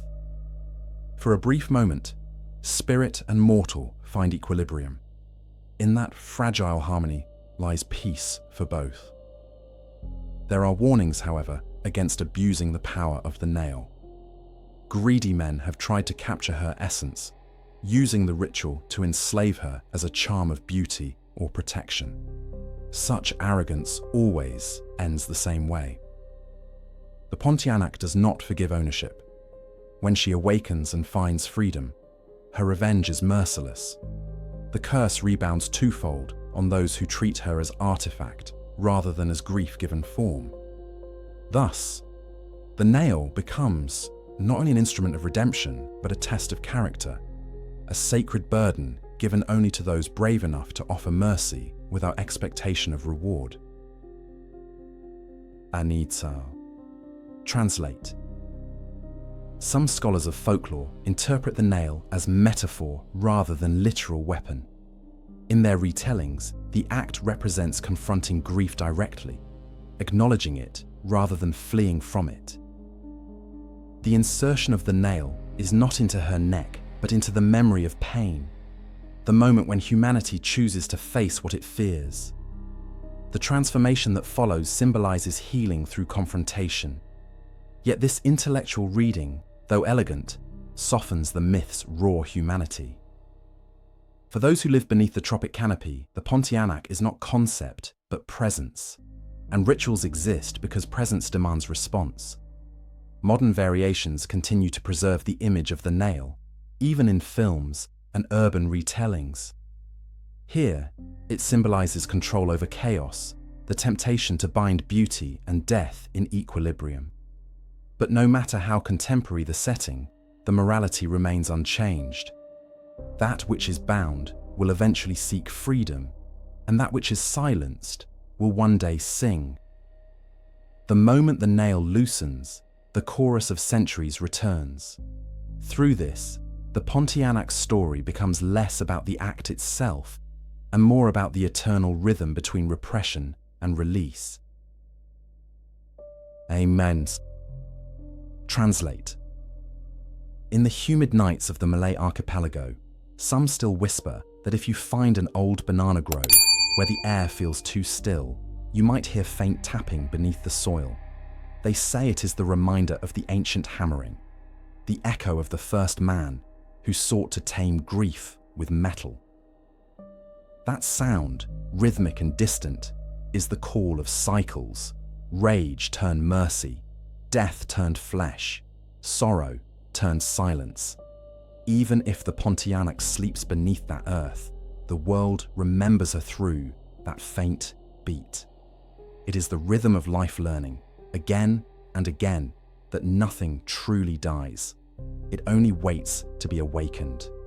Thus, the nail of mortality remains both cure and curse. It offers humanity a glimpse of dominion over the supernatural, yet reminds them that such dominion is never absolute.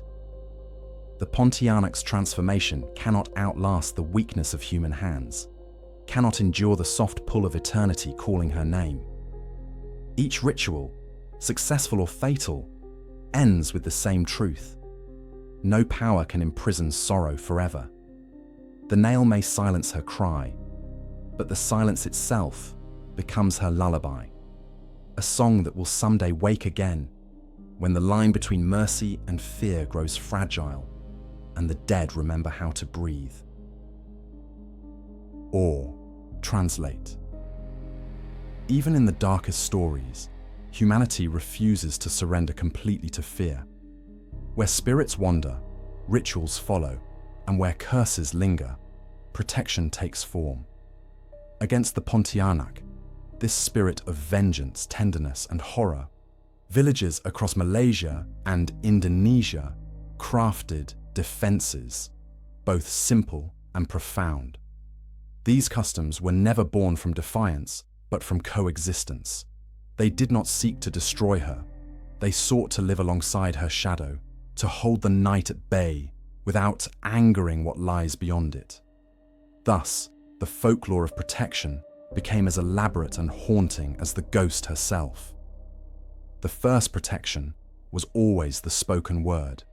In a culture where stories breathe life into the unseen, incantations became both weapon and bridge. The elders believed that words could shape reality if spoken with sincerity and rhythm. Before sunset, families would recite verses that thanked the ancestors for their guardianship and asked the wandering dead to pass peacefully. The act of speaking was both reminder and warning, acknowledgement that the veil between worlds could not be ignored. Silence drew spirits close, but the living voice created distance, as if keeping humanity visible to its own gods. Translate. Pregnant women, most vulnerable in the eyes of legend, performed particular rituals to guard against the Pontianak's envy. They wore small iron objects around the neck or tied nails into their sarongs, invoking the belief that spirits could not cross iron. For those who could not afford such metals, other symbols took their place. smooth river stones touched by moonlight, woven palm leaf charms brushed with salt, or necklaces made from yellow thread. Each object served as an agreement between and spirit, a silent declaration that this life, fragile though it was, intended to remain in the light. In every charm lay the echo of maternal solidarity, as women protected each other with the wisdom of countless generations. Some rituals involved the planting of banana trees themselves, transforming the Pontianak's haunted home into her boundary instead of her dwelling. By arranging the trees in tight circles around the house, villagers created living walls of green that confounded wandering spirits. The logic was paradoxical but poetic. If her power lay in the grove, then surrounding the home with that power diluted her strength. Spiritual energy was cyclical, they said, and the repetition of her symbol weakened her focus. The night wind that swept through these leaves became prayer in motion, their whispers a natural ward against the thing they once housed. Translate. Fire served as another shield, though carefully. Open flames frightened the Pontianak, not because of heat, but because they symbolized renewal. When families lit torches of coconut husk at night and walked around the perimeter of their homes, they created a protective circle of life's perseverance. The smoke, thick and sharp, reminded spirits that the living still held strength. However, fire was to be used with reverence, for to wield it arrogantly risked imbalance. It was reminder, not weapon. Spirits could not be burned away any more than grief could. One could only respect their distance. Perhaps the most peculiar of protections came from scent, the same tool the Pontianak herself used to signal her presence.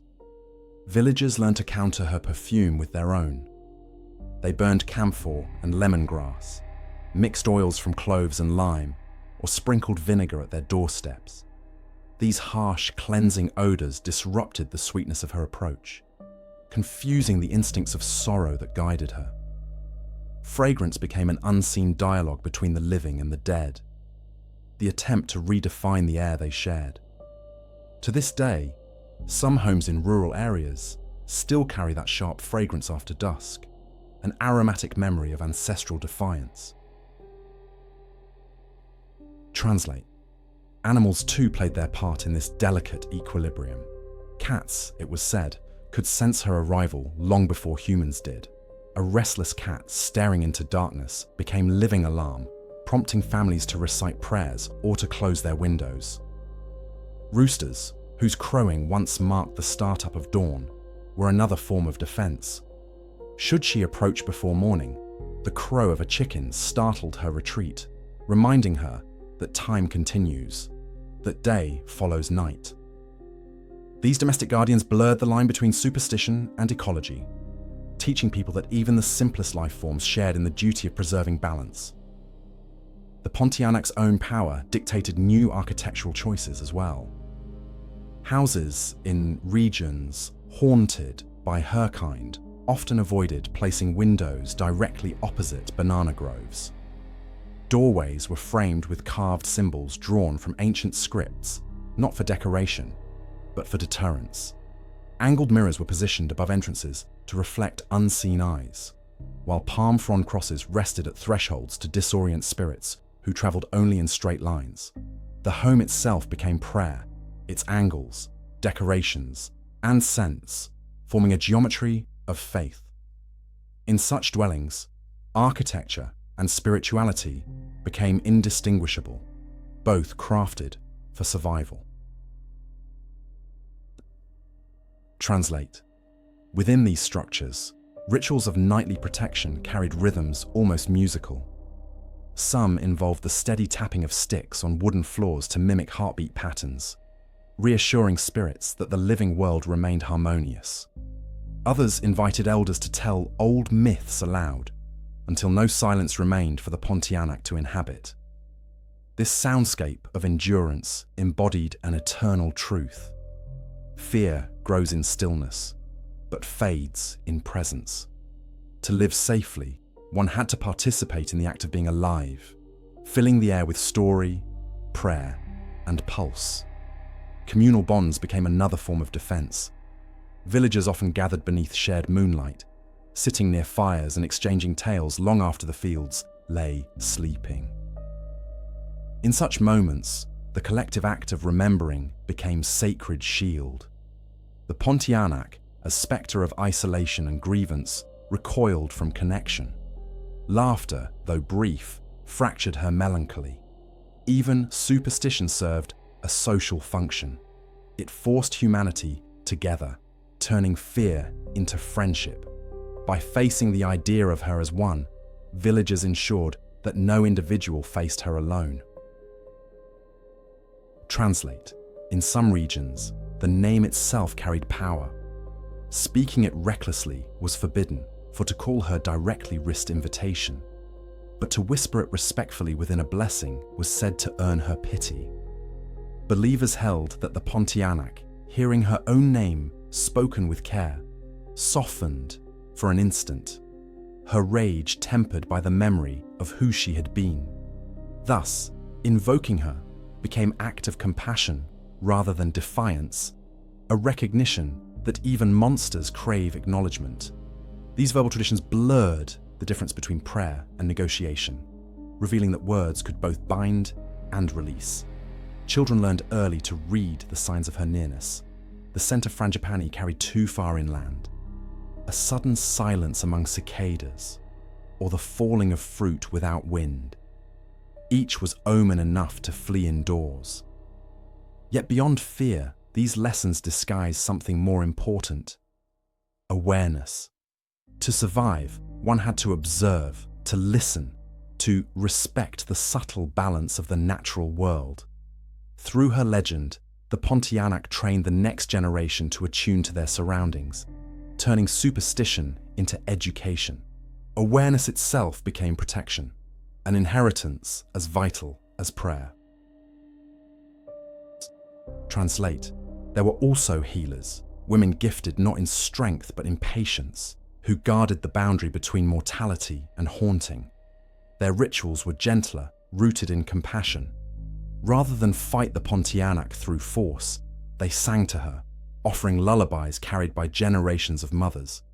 Some said the Pontianak would pause to listen, her hunger momentarily soothed by the echoes of an existence she could no longer live. These healer women embodied the balance the spirit had lost, showing that harmony could not be achieved through dominance, but through understanding. When storms rolled across the equatorial sky, folklore warned that such nights brought her closest. During these tempests, families gathered together, lights dimmed, whispering prayers of thanks rather than fear. Lightning was believed to cleanse the air, dividing the sacred from the profane. Each thunderclap served as a heartbeat of divine reminder that the living world, powerful in its own chaos, still belonged to them. In such moments, fear turned reverence, and even the roar of the storm became part of their protection. Translate. Modernity has dulled belief, yet its remnants linger quietly in gestures that no one questions. Some still keep cloves or limes at windowsills, never knowing why. Others instinctively touch iron before walking outdoors at night. A few avoid planting banana trees too close to their homes, appealing to a superstition they half remember. The rituals may have lost explanation, but not significance. Through habitual repetition, they remain cultural arteries that keep folklore alive, ensuring that even disbelief cannot sever memory. Translate.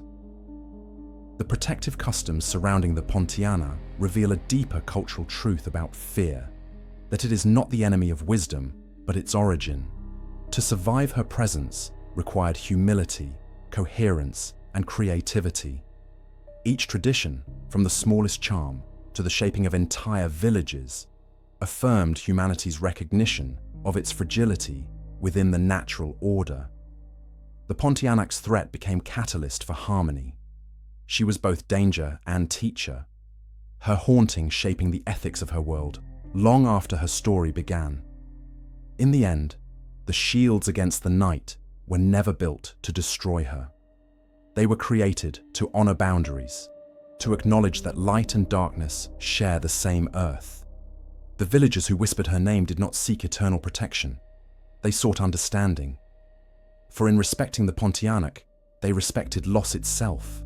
And so, every flame lit, every charm hung, every ritual murmured beneath starlight spoke the same quiet vow. We will remember what the night took, and we will not let it take us unprepared again. Translate. Every spectre ever imagined by humankind reflects not only fear, but the culture that birthed it. The Pontianak, haunting the tropics of Malaysia and Indonesia, is no exception. Her pale beauty, her rage, her mournful laughter, all are more than ghostly traits. They are mirrors held up to society, revealing the anxieties that shaped the environment she inhabits. Through her legend, generations preserved and confronted their deepest terrors about mortality, motherhood, and moral decay.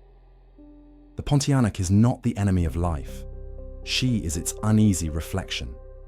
In a world where childbirth once balanced life against death with every labor, the Pontianak's origin encapsulated communal dread. For centuries, rural families lacked medicine and formal care, and the loss of a mother or child during delivery was an ever-present sorrow. The idea that such a death might not end peacefully gave voice to the unspoken fear surrounding birth. The moment, meant to symbolize creation, could become destruction. By turning this fear into myth, villagers granted it meaning. The Pontianak became both representation and cure, containing catastrophe within the safe confines of story. Translate. Her legend also served to maintain reverence for women's roles within the community.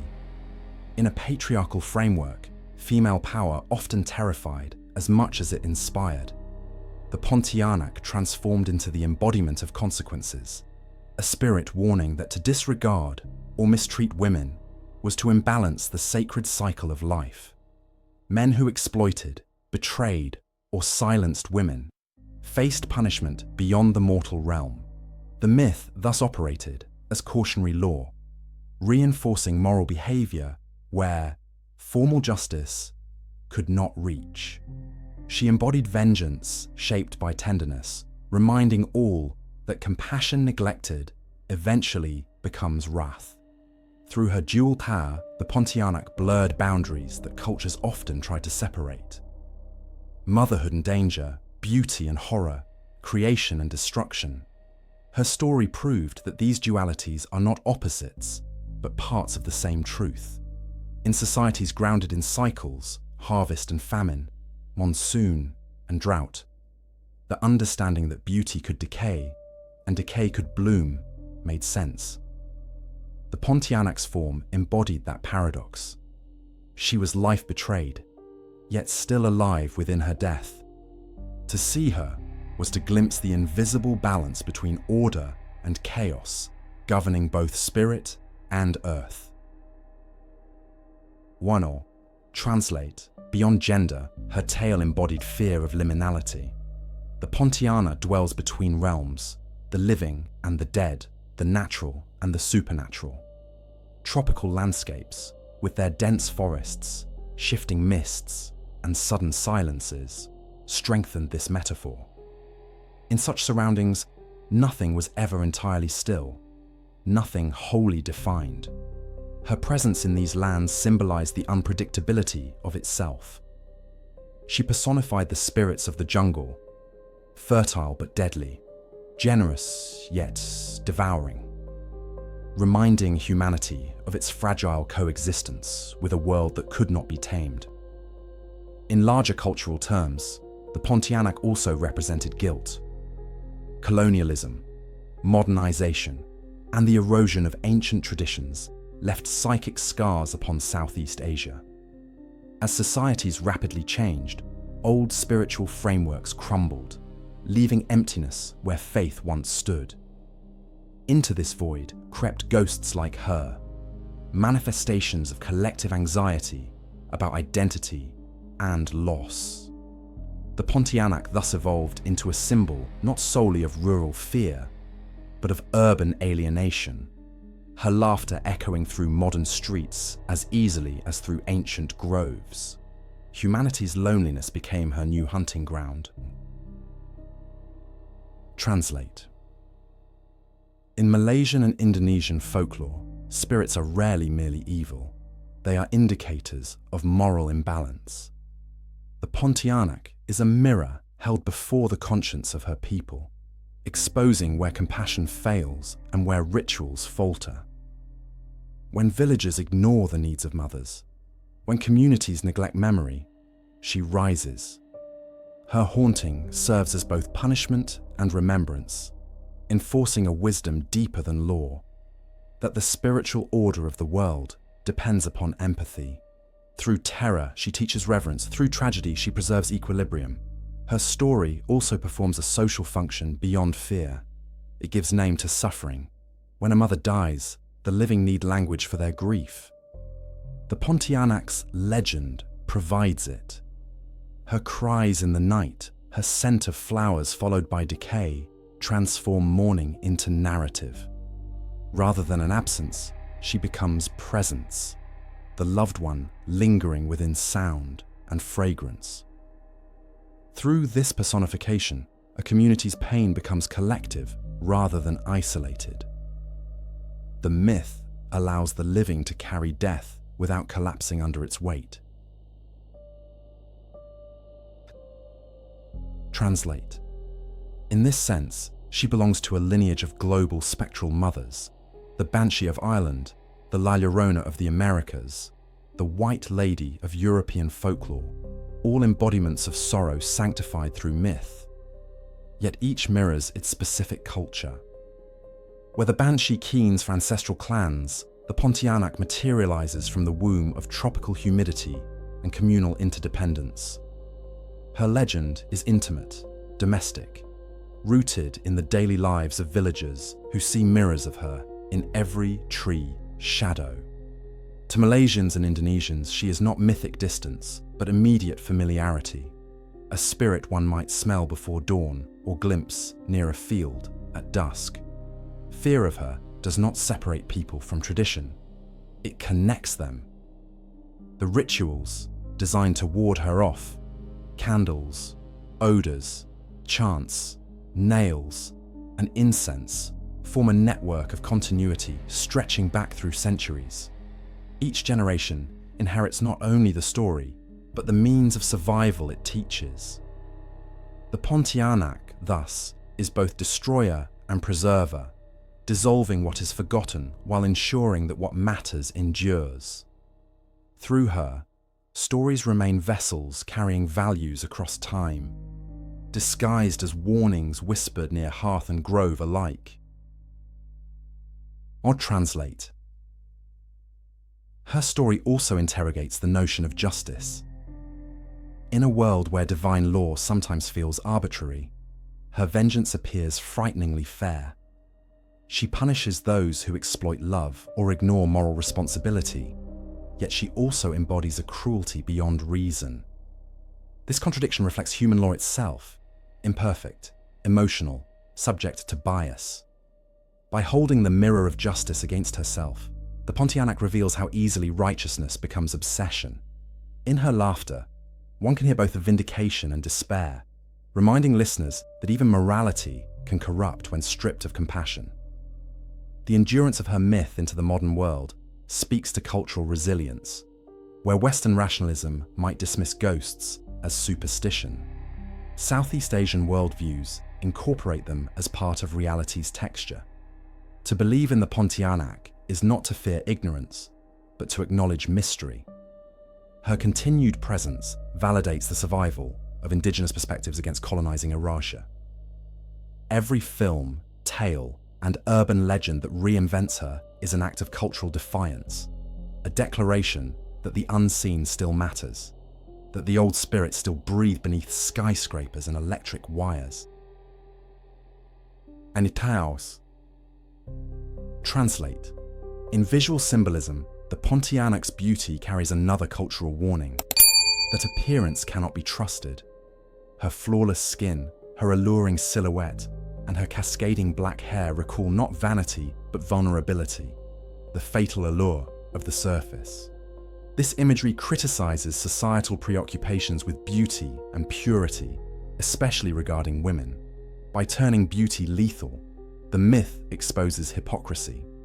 It teaches that what society most objectifies can exact retribution. That suppression of the feminine divine will always return as terror. In the cyclical cosmology of the archipelago, fear itself has purpose. The Pontianak's terror drives social reflection, realigning communities with forgotten truths. After hearing her story, the listener does not simply fear the forest. They fear forgetting empathy, neglecting ritual, underestimating grief. Her myth turns personal anxiety into communal duty. Every fright serves a pedagogical end, reuniting the community through shared vulnerability. In this way, fear becomes education, and horror becomes heritage. Translate, even today, the Pontianak embodies both nostalgia and warning.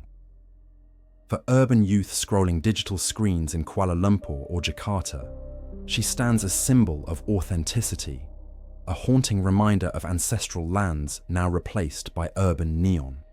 Her laughter in horror stories connects them to forgotten rain and soil, reminding them that modern isolation mirrors her curse. Every retelling becomes both entertainment and elegy for cultural loss.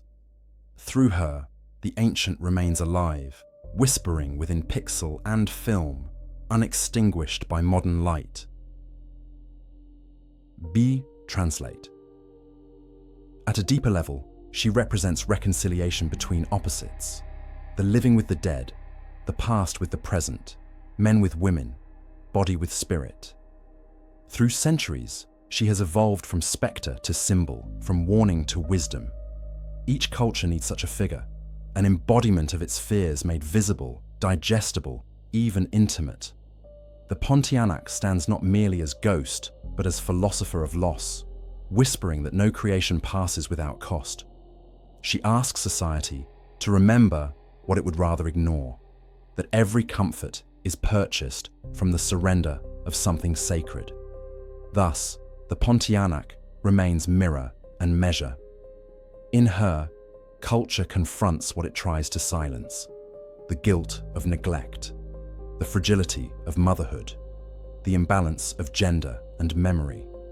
Her mirror never distorts, it clarifies, demanding truth from those brave enough to look. To meet her gaze is to see both demise and survival intertwined. She endures because she contains pieces of every human, every failure, every forgotten kindness. Through her, fear admits its origin, and the living remember what empathy truly costs. Translate. Every ghost that survives the passage of centuries undergoes rebirth, and the Pontianak is no exception. Once confined to whispered folklore beneath moonlit groves, she now dwells within film reels, radio static, and digital screens. Her evolution mirrors the cultures that remember her, ever-changing yet profoundly rooted in place and memory. Across Malaysia, Indonesia, and Singapore, her legend has found new flesh in light and sound. She has become both relic and contemporary muse, a haunting that travels effortlessly from jungle myth to modern stage. It was during the cinema's golden years of the mid-20th century that she first breached the boundary between myth and motion. The apparition once feared in villages became visible on screens where art replaced superstition. Directors transformed the whispered terror into spectacle, capturing her image with bright eyes, long hair, and white gowns fluttering against tropical winds. To audiences emerging from war and colonial upheaval, these films provided not mere entertainment, but catharsis. The Pontianak's rage embodied the trauma of nations reclaiming identity amidst change. Her haunting was national as much as personal. Translate. The most influential cinematic portrayals shaped how entire generations would picture her forever after. In these films, she drifted through graveyards and plantations, her laughter lingering like storm echoes. Yet beneath the horror lay social consciousness. Stories of betrayal, of forgotten promises, of the tensions between tradition and modernity. The audience recognized in her not only the supernatural, but also reflection, the persistence of old grief in societies rushing toward industrial light. As camera lenses captured her spectral form, the line between folklore and realism blurred until they became identical mirrors.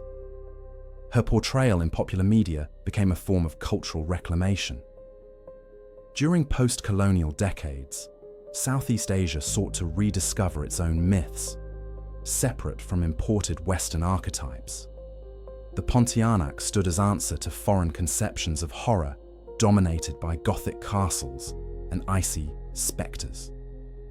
She was lush, tropical, organic, a ghost born from humidity and memory. Her setting was the familiar village, her victims' recognizable faces. The horror she inspired was local, intimate, beautifully rooted in her people's soil. Through her resurgence, a generation reclaimed its own mythology of fear and belonging. Translate. By the late 20th century, her image expanded into television series and radio dramas. In these retellings, she was no longer simply the beast lurking in banana groves, but a complex character caught between vengeance and sorrow. Modern writers gave her voice. Modern actresses gave her humanity. Audiences began to sympathize, to see not only the predator, but the mother, the victim, the symbol of injustice turned divine. As modernization swept across cities, her story adapted, following her believers into electrical currents and glowing screens. Her domain evolved from forest silence to the constant hum of transmission. Urban retellings infused her presence with critique of modern disconnection. In towering apartments and fluorescent-lit offices, she became emblem of nostalgia and warning alike. People saw her reflection in lonely elevators, in empty corridors after night shifts, in the hum of tired streetlights. She was the voice whispering from outdated televisions, the phantom that reminded city dwellers that some silences carry memory. Her persistence revealed not refusal to die, but refusal to be forgotten. She adapted, breathing through pixels instead of petals, haunting technology as she once haunted trees. Translate. In contemporary storytelling, especially within Singaporean and Malaysian media, the Pontianak often symbolizes womanhood under scrutiny. Filmmakers frame her within borders of beauty, vengeance, and colonial ancestry, reimagining her as metaphor for the feminine archetype oppressed and resurrected through myth. The camera lingers not on her violence but on her sorrow, a grief transcending eras, amplified by soundtracks of tropical rain. Such portrayals turn her tale from simple horror into social reflection. The Pontianak ceases to be monster. She becomes cultural conscience. The global influence of horror cinema further reshaped her aesthetic. Elements of Japanese and Western ghost stories mingled with Southeast Asian traditions to create new hybrids. Directors began merging the eerie silences of modern horror with her regional subtleties, the floral scents, the serpentine hair, the sudden cry in the rain. These fusions expanded her reach beyond her homeland, introducing her essence to viewers unfamiliar with banana groves or humid nights. Yet even in translation, she remained unmistakable. No adaptation could strip the scent of frangipani from her mythology. Translate. Across literature, art, and performance, her duality continues to fascinate. Writers explore her psychology, transforming a once nameless ghost into voice of feminine defiance. Artists paint her not as corpse, but as goddess cloaked in moonlight, holding both birth and death in her gaze. Dancers interpret her legend through movement, slow, trembling gestures that echo the rhythm of waves and sorrow. Each reinterpretation deepens her relevance while preserving her primal terror. The Pontianak endures not by freezing in time, but by evolving as language of longing. In academic discourse, she has become emblem of cultural survival. Scholars interpret her adaptability as metaphor for Malaysia and Indonesia's own negotiation between modern progress and ancestral roots. She haunts precisely because she belongs to both realms. The tropical ghost embodies societies that modernize without ever truly escaping the spirits of land and lineage. Her story demonstrates how myth functions as memory's engine, ensuring that identity never dissolves completely into machinery. Even where skyscrapers rise, her laughter floats between floors, like the whisper of wind through old trees. Translate. As globalization intertwines cultures, the Pontianak's legend travels further. Independent filmmakers across Asia and Western directors alike draw upon her myth for inspiration, reshaping her into a universal figure of feminine rage and sorrow. Yet her heart remains Southeast Asian, the lush soundscape of insects and rain, the language of gentle reverence beneath fear. To audiences beyond her homeland, she becomes symbol of something timeless, that grief, when ignored, will return transformed. Her adaptation across boundaries speaks both to fascination with horror and to shared recognition of loss. The digital age has not diminished her presence, it has multiplied it. Online platforms host found footage stories, viral clips, and eerie narrations of her appearances near construction sites or empty roads. These stories blend myth and technology seamlessly, proving that even in artificial global space, humanity still seeks the primal thrill of ancient terror. The Pontianak, ever versatile, now haunts comment sections and message boards. Her myth mutates into the modern folklore of clicks and whispers, a contemporary seance conducted through screens. In terrifying or entertaining, she remains profoundly alive. Or translate. Despite modernization, locals still return to ritual when her name is mentioned. Films may humanize her, screens may digitize her, but beneath these portrayals lies the same ancient belief in balance. The scent of flowers followed by rot continues to frighten. The silence of banana groves still holds unease. Audiences may sit in air-conditioned theaters, yet the primal fear remains rooted in inherited memory. The Pontianak thrives where fails to explain emotion, where sound, scent, and superstition blend into visceral truth. Technology, instead of banishing her, amplifies her voice. Her influence now extends into everyday symbolism. Advertisements borrow her imagery to evoke mystery. Musicians write songs bearing her name as metaphor for love turned obsession. Fashion designers reinterpret her flowing white attire into garments of ethereal elegance. What once terrified now inspires, illustrating the circular of myths. Horror becoming beauty, dread transforming into art. Each adaptation reshapes how fear is perceived, less as curse, more as dialogue between what cultures suppress and what they secretly revere. Satan Bainai. Translate. Still, every retelling carries a subtle risk. Domesticated fear loses power. When she becomes icon instead of omen, her original grief risks dilution. True understanding of the Pontianak requires remembering the pain that birthed her. The films, the songs, the art, all these must trace back to the womb of sorrow where her story began. Without that heartache, she is decoration, not warning.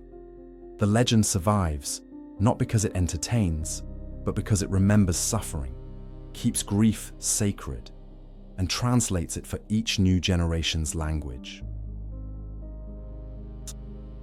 Translate.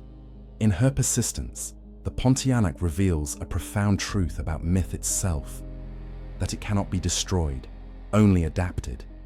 Every age reshapes it to mirror its questions, and thus she continues to teach. Whether framed in cinema or whispered under the stars, she endures as archive of universal ache, the reminder that no civilization, however modern, escapes the spectre of its forgotten emotions. Her legend thrives because the living need it. She is memory's guardian, fear's storyteller, the echo that reshapes itself infinitely so the past will not disappear. Through light and shadow, real and word, her figure persists. She bridges the sacred and the synthetic, inhabiting each world without surrendering her essence. The Pontianak's legacy lies not solely in the fear she spreads, but in the empathy she forces. Every scream her story provokes is acknowledgement of humanity's connection to pain, beauty, and mortality. As lights fall and the screen fades to black, her presence lingers, a reflection deeper than fear, a promise that stories, like spirits, never truly die. Translate. At a deeper level, she represents reconciliation between opposites, the living with the dead, the past with the present, men with women, body with spirit. Through centuries, she has evolved from spectre to symbol, from warning to wisdom. Each culture needs such a figure, an embodiment of its fears made visible, digestible, even intimate.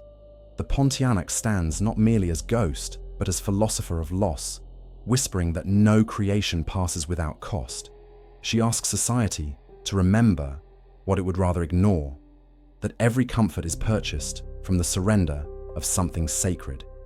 Thus, the Pontianak remains mirror and measure. In her, culture confronts what it tries to silence, the guilt of neglect, the fragility of motherhood, the imbalance of gender and memory. Her mirror never distorts, it clarifies, demanding truth from those brave enough to look. To meet her gaze is to see both demise and survival intertwined. She endures because she contains pieces of every human, every failure, every forgotten kindness. Through her, fear admits its origin, and the living remember what empathy truly costs.